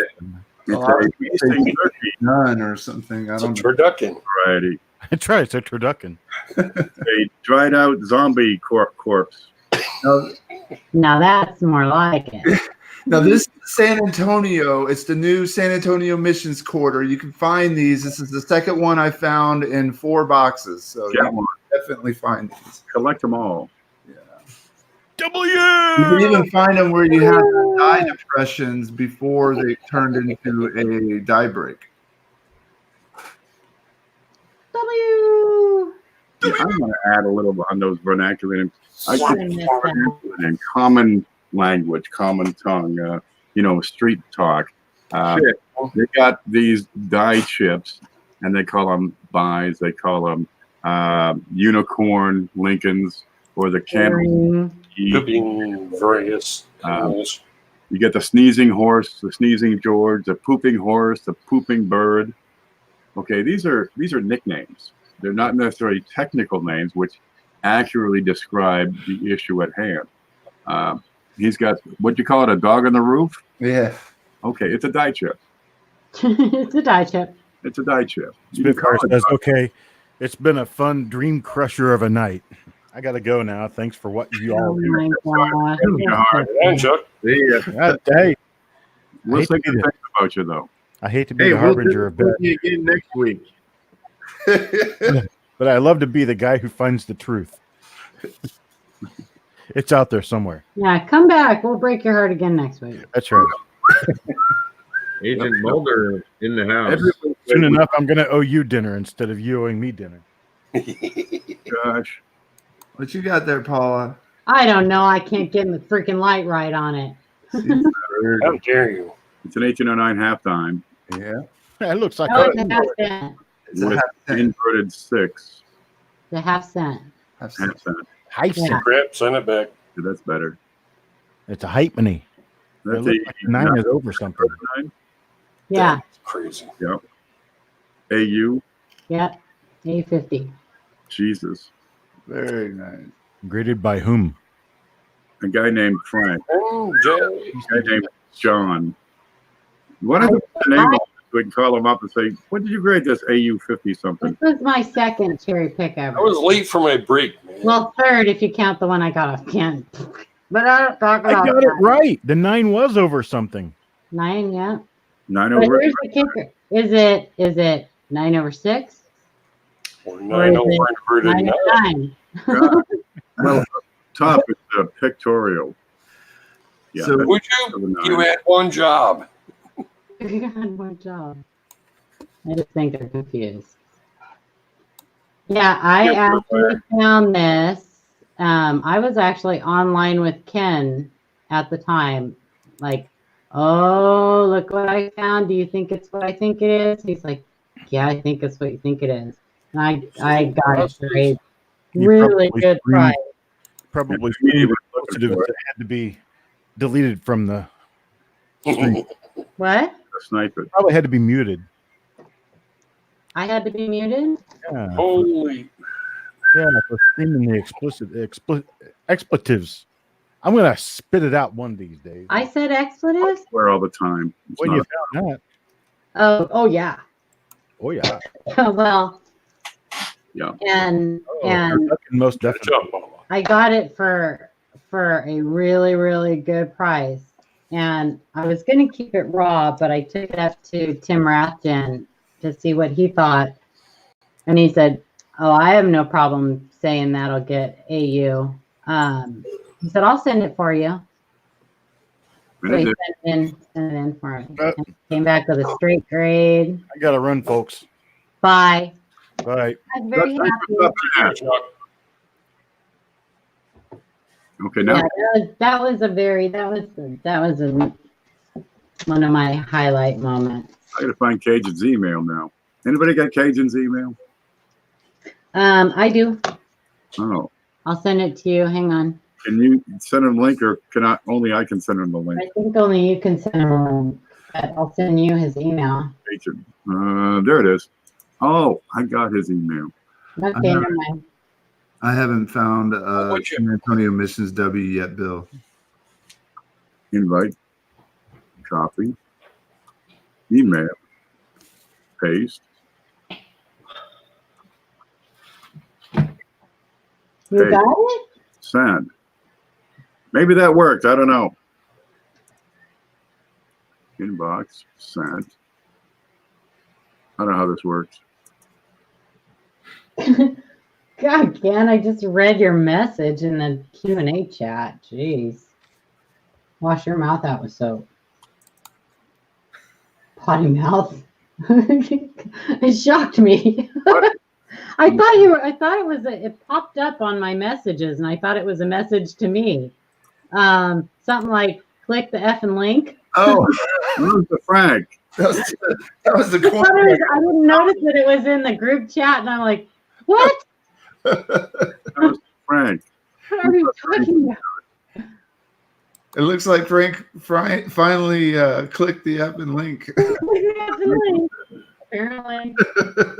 Okay, Cajun, you can click that link if you can find your email, and if you can't, well, I don't know. I don't know how this works. Frank, yeah, They'll 1853. find it, 'cause that's how everybody's been doing it now. Everybody's been sending the StreamYards links over email or private message and not putting them in chat, because it has become a huge problem. And the problem with, are you leaving, Chris?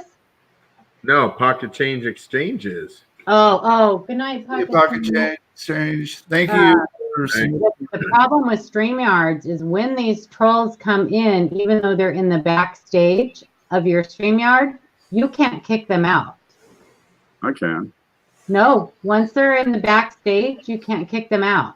You can let them sit there until they lose interest, though. Yeah, you can bring them up and then kick them out. But if you just hover your mouse over it, you can remove anybody from the stream, right? Okay, Cajun, it says devices not connected. No, yeah, if they're in the stream, you can remove them. But if these are people that are sitting in the backs, that are not being brought up onto panel, that are using private chat, saying all kinds of nasty stuff, doing nasty things backstage, They can do that? you can't remove them from backstage. And they will fill up your backstage. Nobody else can get on. Oh, So now, Well, if it gets to that point, that's when you start a new one. right, but that's not fair. It is kind of a hassle, but it's the internet. see what you're saying. Okay. Yeah, but I get Cajun Coin Hunter down here. I don't know if you can see that. Let me see. But then you still encounter the same issue unless you Screen, yeah. email everybody the link instead of putting it in chat. I get Cajun I've been thinking about doing that, actually. Yeah. backstage, so I can add him to the screen, or just make him suffer. Wow, that was weird. But when he's That was trippy. backstage, When's he gonna add me? When's he gonna add me? When's he So gonna add squid 'em. All I see is this in like 50,000 windows. when Just- when he's Just sitting what? backstage, you cannot remove him. Cajun. Hey, how y'all are today? How y'all doing? Comment ça va, squid? Mon ami. Comment ça va, soi? Ça va, et toi? Ça va bien, mes fois. On peut... Great Bhutan. Mais bien bon. C'est fois là-bas? What? Yeah, everything's good over here. If everything was cold there. Oh, my God. The only Oh, c'est frais. Okay. The only thing I know is, No, not that much. Lady Marmalade, and you don't want me to. Yeah, we What? say it a little different down Sister here. go, sister so, sister go. All right. Go. Cindy. Okay, here's what I got.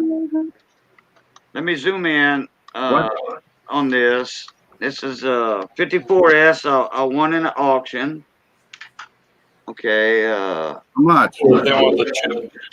You really are. All right, we got some contact. That's Whoa. an express. What do we got? There we go. A well-respected guy that has auctions. A couple times a week. Everybody knows him. That looks like damage. Yeah, it looks like it got speared. That's over S. I think I got one. I don't think so, Ken. That S, that does not look like the right shape. I think that's Michael Kittle said the same thing. I showed it last night or night before last in my stream. And Mike said something's Looks funny like about RPM that. number 4. It's RPM number 4. Yep, that's what I got. I think that's what oh wait, no, I'm not dropping any names, but everybody knows this guy. He's well respected. We all love him. Everybody here knows him. Is it a different S design? it does not look normal to me. Weird, man. No, that's it. That's it. All right. That That's is pretty sharp too, man. Wow. Number 4. Yep. Yep. RPM number 4 on varietyvista.com. Here, Variety. Thank you, Chris. Thank you. Oh, hello, Chris. Hello, Ken. It's Paula. Mantic, Coin Dragon. that doesn't look right. I put the link in the chat there for Variety Vista RPM number 4. Oh, perfect. That's it. All right. Doesn't look right. Okay, I have something else here. I think what's confusing. Oh, wait. everybody- Put it back. Oh, sorry. Yeah, put it back just for a minute. Let's double check the positioning of the S. It falls right under the 5. Looks right. The top of the S is right below the 5. Yep. Okay, the bottom of that mint mark doesn't look right. It's bogus. Hold your finger over that top, the very top of the S. Looks perfect. And what's confusing is you're seeing one S, just the very top of it, but it's very strong. That's what I mean. It looks like warped. Probably why they had to repunch it. If it went in at a medium.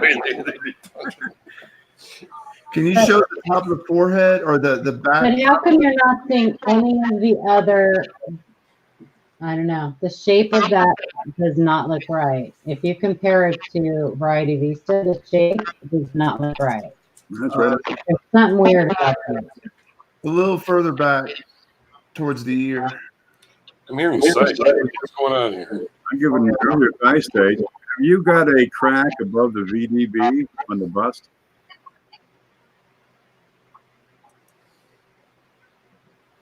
Okay, hang on. Stage E. Look at stage E. Maybe Look at stage E because stage E. It matches stage E. Yep. That's it. All right. Yeah, it matches stage E. Okay. Oh, it's going down far enough. There was no information, on the label, like which RPM number. Actually, Mr. said that, RPM, and this guy, we trust his word on everything. let me look at Liberty. Go over to Liberty.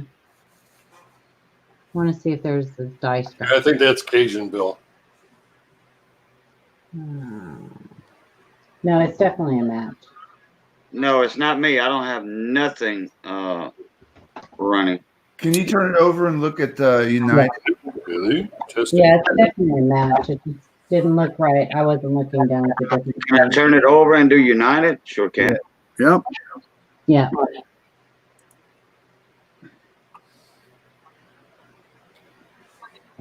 Yeah. Under the, I'm going to give you mine just a second here. What? Let me show you what I got over here. This is Michael Check. Okay. That's not it. Right there. You've got a pretty prominent die scratch right under EPS. He's showing these. What is going on? Do you have YouTube playing in the background? I don't have nothing in the background. Okay. Okay, that should be solved. What changed? Nothing changed. Nothing changed. Okay. All I right. can mute myself. You wait have a minute now. Wait. My computer has a hiccup. that might be it. We had some. Sounds good now. Tell it to hold its breath. Those hiccups will do you in every time. Okay, you got the mint mark position correct. The look of the mint mark is correct. It's a match. You've got this crack above the VDB. Yeah. Right. We can probably look for some fine polished marks here, but you got this one for sure. You're a match. And that's Copper Coins number 4, Konica 4, Yeah. Wrestler 4, Crawford 4. Yep. That's the winner. I think there might be something going on with your microphone, Ken. There is something wrong, Cajun. There's something going on with your microphone. Killing me. I don't know. I'm dying from the inside out right now. But at the moment, I don't know if it's Ken or Paula because both were talking back and forth. About what? We'll just Maybe stay that's along what we know. like Who? What? I'm lost. say something. Say it's just. It's Cajun's microphone. Something. DJ just messaged me and said that his microphone's super sensitive. It pulls echo in every stream. Oh, okay, all right. So Okay. he's just got the gain turned up a little too much. Yeah. Put a cloth or something over it. If that doesn't work, fill it with butter. Yeah, I sometimes put one of these. You can put a glove over it like this. Just plop it over. I don't have a microphone. But turn your gain down because you're breaking up as soon as you reach certain volume levels. Yeah, Bill had the right one. Yeah, picking up skip land. Picking up Hoobie Wuddy? Skip land. I can't unmute him. Oh, That's a good. That's up to him. It checks Yeah. out. I muted myself. And I did hear something between Paula and Ken going on. With some kind of breakup or something. Well, it's got to be the noise. I don't know. You got the RPM. It's gorgeous. You got Thank you. Okay, now I'm gonna show this one. I have 2, and Paula actually helped me find this one. I was showing it off. I won this in CJ's auction. Ooh. Oh, yeah. Oh, yeah. Ooh. Okay, Horseshack. That's over us north. VAM 108, I think. Mm-hmm. That's a cool one. Look at the lettering, too. CFA is putting up 100 videos in 100 days, all BAMs. Me loves it. For this one, if he hasn't done it already. He's Yeah, like I haven't seen his yet on this one. There's supposed to be a die scratch. Let me get my pointy thing here. There's supposed to be a die scratch right here. Where are you at? It's not coming up. Am I hiccuping again or something? No. Let me move this a little bit. I don't see it. It's supposed to be between the legs and there. Yeah, leg and the tail feathers. It's not there, but there is something else there. There's supposed to be a die scratch here to here. Paula said she's seen it, but I didn't. Yeah. But we there's need to- something in here, in between the tail feathers and the leg, that's filled in here. I have no idea what that is. Can you zoom in a little bit more on it? Yes, I can. And do you have a flashlight handy? Yeah, I sure do. All right. Sure, anything you see there is going to be hair clashing. Yeah. I'll be Yeah, right back. I'll somebody be back said- in a minute, you guys. Maybe a clash. I have a little mag light here where I can control the brightness. There you go. Good man. And we should see something appear. We got something there. You know, my scope is so close to the coin, and that little plastic lens cover. You need to take that. It doesn't match the 108 though. On Take it that, off. on that particular marker. Take off the Take lens. it I off. was thinking it's an earlier die stage Could be. because there's only one that's been attributed so far. Take it off. Take it off. Take the little plastic. Can I take it off? That clear piece. I have two scopes. One of them I can take that clear piece off. One of them I can't. So just be careful. But if you spin it, you may be able to see if it's loose or not. Take it off without damaging it. Take it off. That would be a 1878 levels of madness. Beautiful. Holy shit. This one has 28 micron. There you go. Now we got a sharp shot. Hell, that was nine colors. Yeah, there's something there. I don't know what it is. Can you flip it over to the cap? To the on Liberty? Yeah. Yeah. Yeah, there's something on the cap that we saw, but Right. Is there? right. Wait, where's that leaf at? Right there. Paula saw it a while back. Right up in here. Yeah, I'm expecting a chip. There's a chip there. I think it's just a little bit south of where you're at. Oh, okay. I think. Yes, probably. I think it's You're in the right area. You're in the right area. Yeah. okay. There's a chip here, Okay. but that scratch on the leg might be a later die stage. I'm not for sure. Okay. Markers can disappear over the lifespan of the die. Right, and a die scratch. Well, no, actually, a die scratch. Well, you know, if that die was cleaned after this coin was minted, and something scratched the die, that could be a possibility. Yeah. I'm not sure.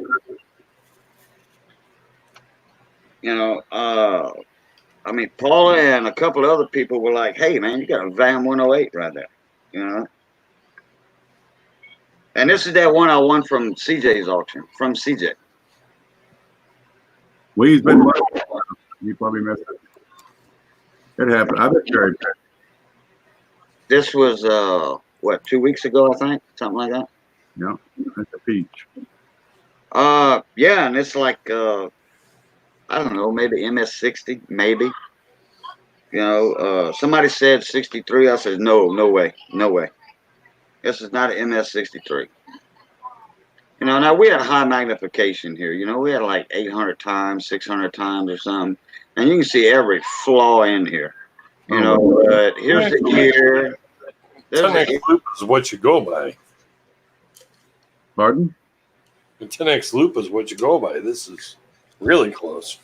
You can't grade a coin under intense magnification. Yeah. No, you can't. Let me let me break that up a little bit. Bring it up. I have the one Ken has. Let's go. So it takes a little while for that ratchet wheel to move it up. Okay, I'm looking at the hair above the ear. You know, I do not know if I see wear there because that is like 300 times. You know, I think 200 times. Very slight wear. You know, it. Yeah, if it is, so you know, I'm calling it AU for sure. You know, in my humble opinion. But like Ken said, it's a peach. Hey, if you like it, that's what counts, man. I love it. You know, it's my only Van Morgan, and guess what? Well, there you go. All Awesome. mine. Well, it's a lot of fun to be. I go to some shops and I'll find them. You know, I'll make them an offer on you know 5 or 6 of them, and Some of them turn out to be VAMs, and that's fun. Let me try something here with my audio. You're fine right now. Should I be scared? Okay. No. Like somebody said something about gain. My equalizer is up about 1/3. My volume's up to about 1/3. Do you have a gain knob on your microphone? Oh no, I'm in my laptop microphone. Oh, okay.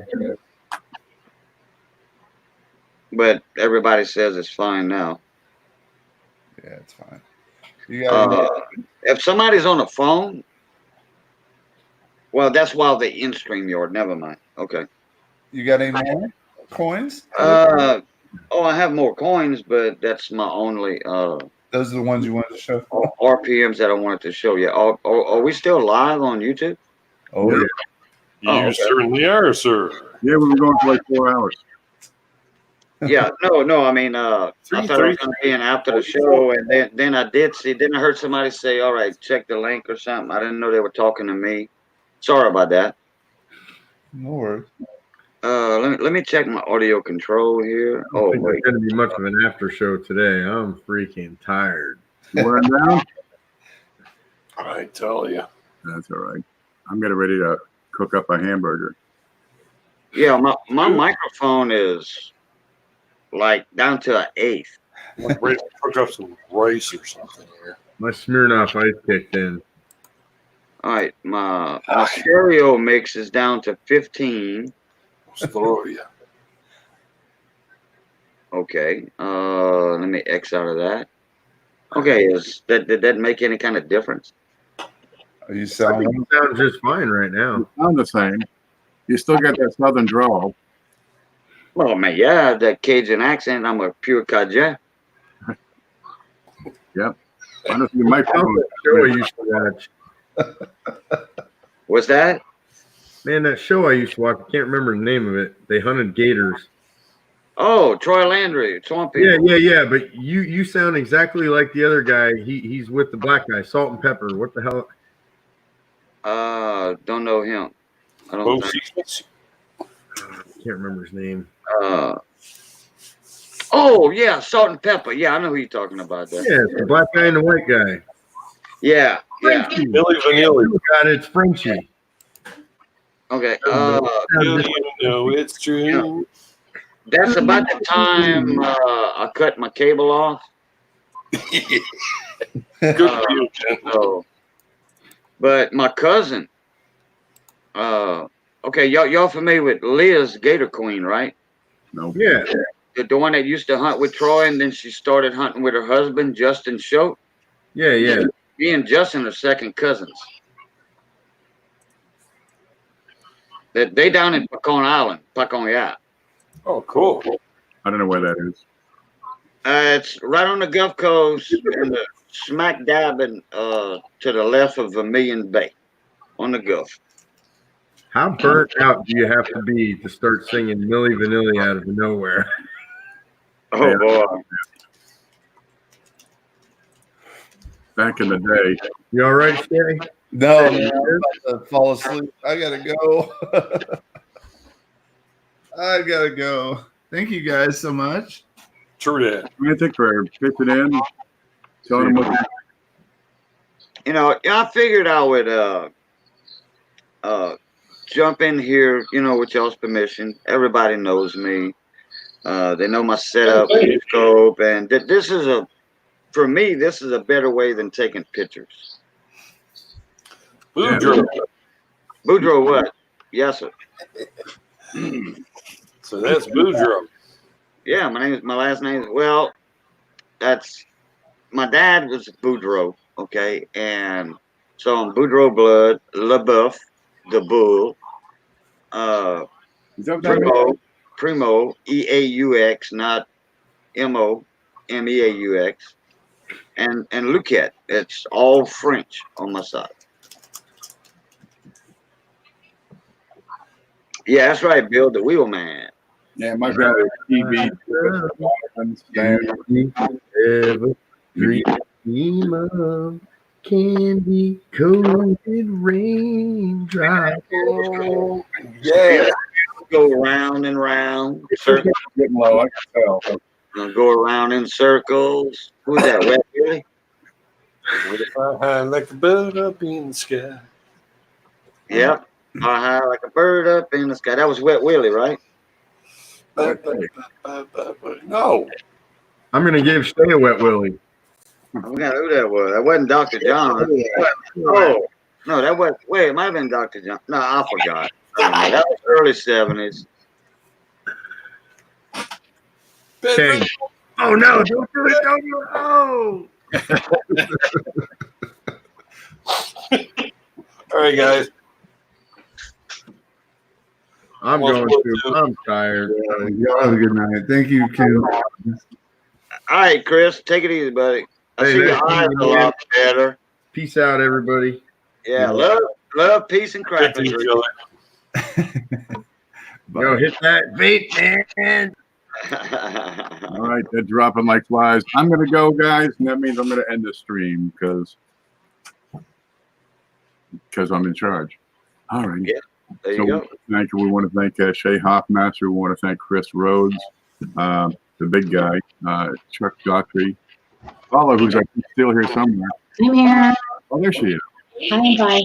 Yeah, we want to thank Coin Dragon and Cajun for stopping in, and everybody who sent their coins.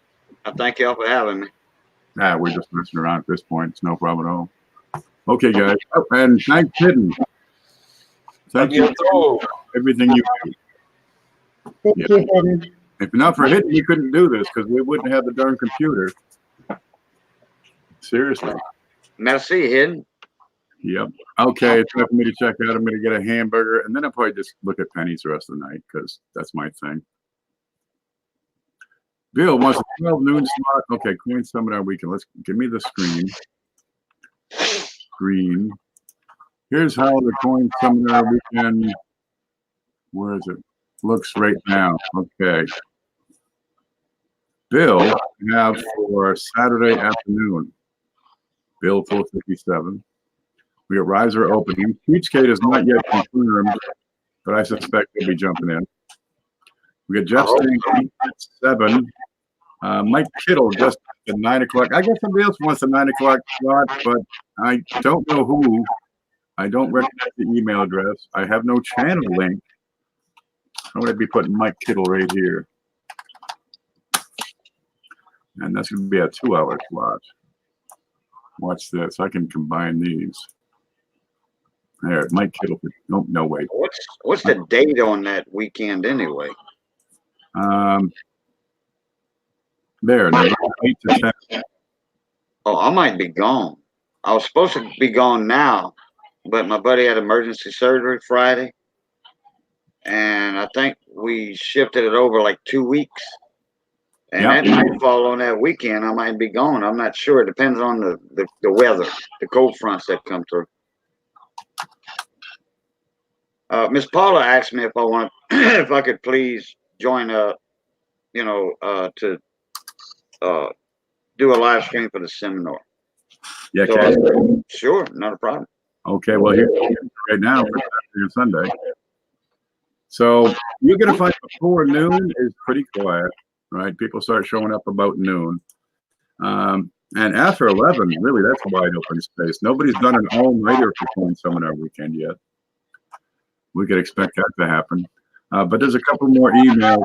I've got one email, and I cannot decipher who it is or what channel, but that's 9 o'clock. So Mike Kittle wants to do an hour and a half. I might move him to 9:30, and that'll fit, everything in. Maybe he can come back a half an hour. That should be 8. Let me copy this. There. Okay. That's what I got so far. But this is the only scheduled conflict is at 9 o'clock on Saturday. 9 p.m.? Yep. Okay. Oh, 9 would be right up my alley. 8, 9 o'clock, that'd be right up my alley. All right. On Sundays, okay. Okay. Okay, I'll let you know. I'm gonna have to let you know about maybe like a week before, because you know how the weather goes. We can't predict that. Yeah. Yeah, we just keep working together. It's working. Just saying, listen, I'm looking forward to it out today. As soon as you can, let me know what your subject matter is. Okay, yeah, not a problem. I'm gonna have that all prearranged, picked out, making notes and stuff like that. What's Hidden say? Hidden got his package. Yep. Yeah, that's the second big show package he's got. He gets. Yeah, that's what he was trying to tell you earlier. Yeah, I heard him. Yeah. Okay. Rosalie says, ciao, and the rest of this wonderful panel. Sleep well. Bless you all. Thank you for coming. Thank you, Miss Rosalie. All right, guys. I want to thank you all for coming in, and I'm going to go get me some dinner. Stay groovy. You know it. Bye-bye.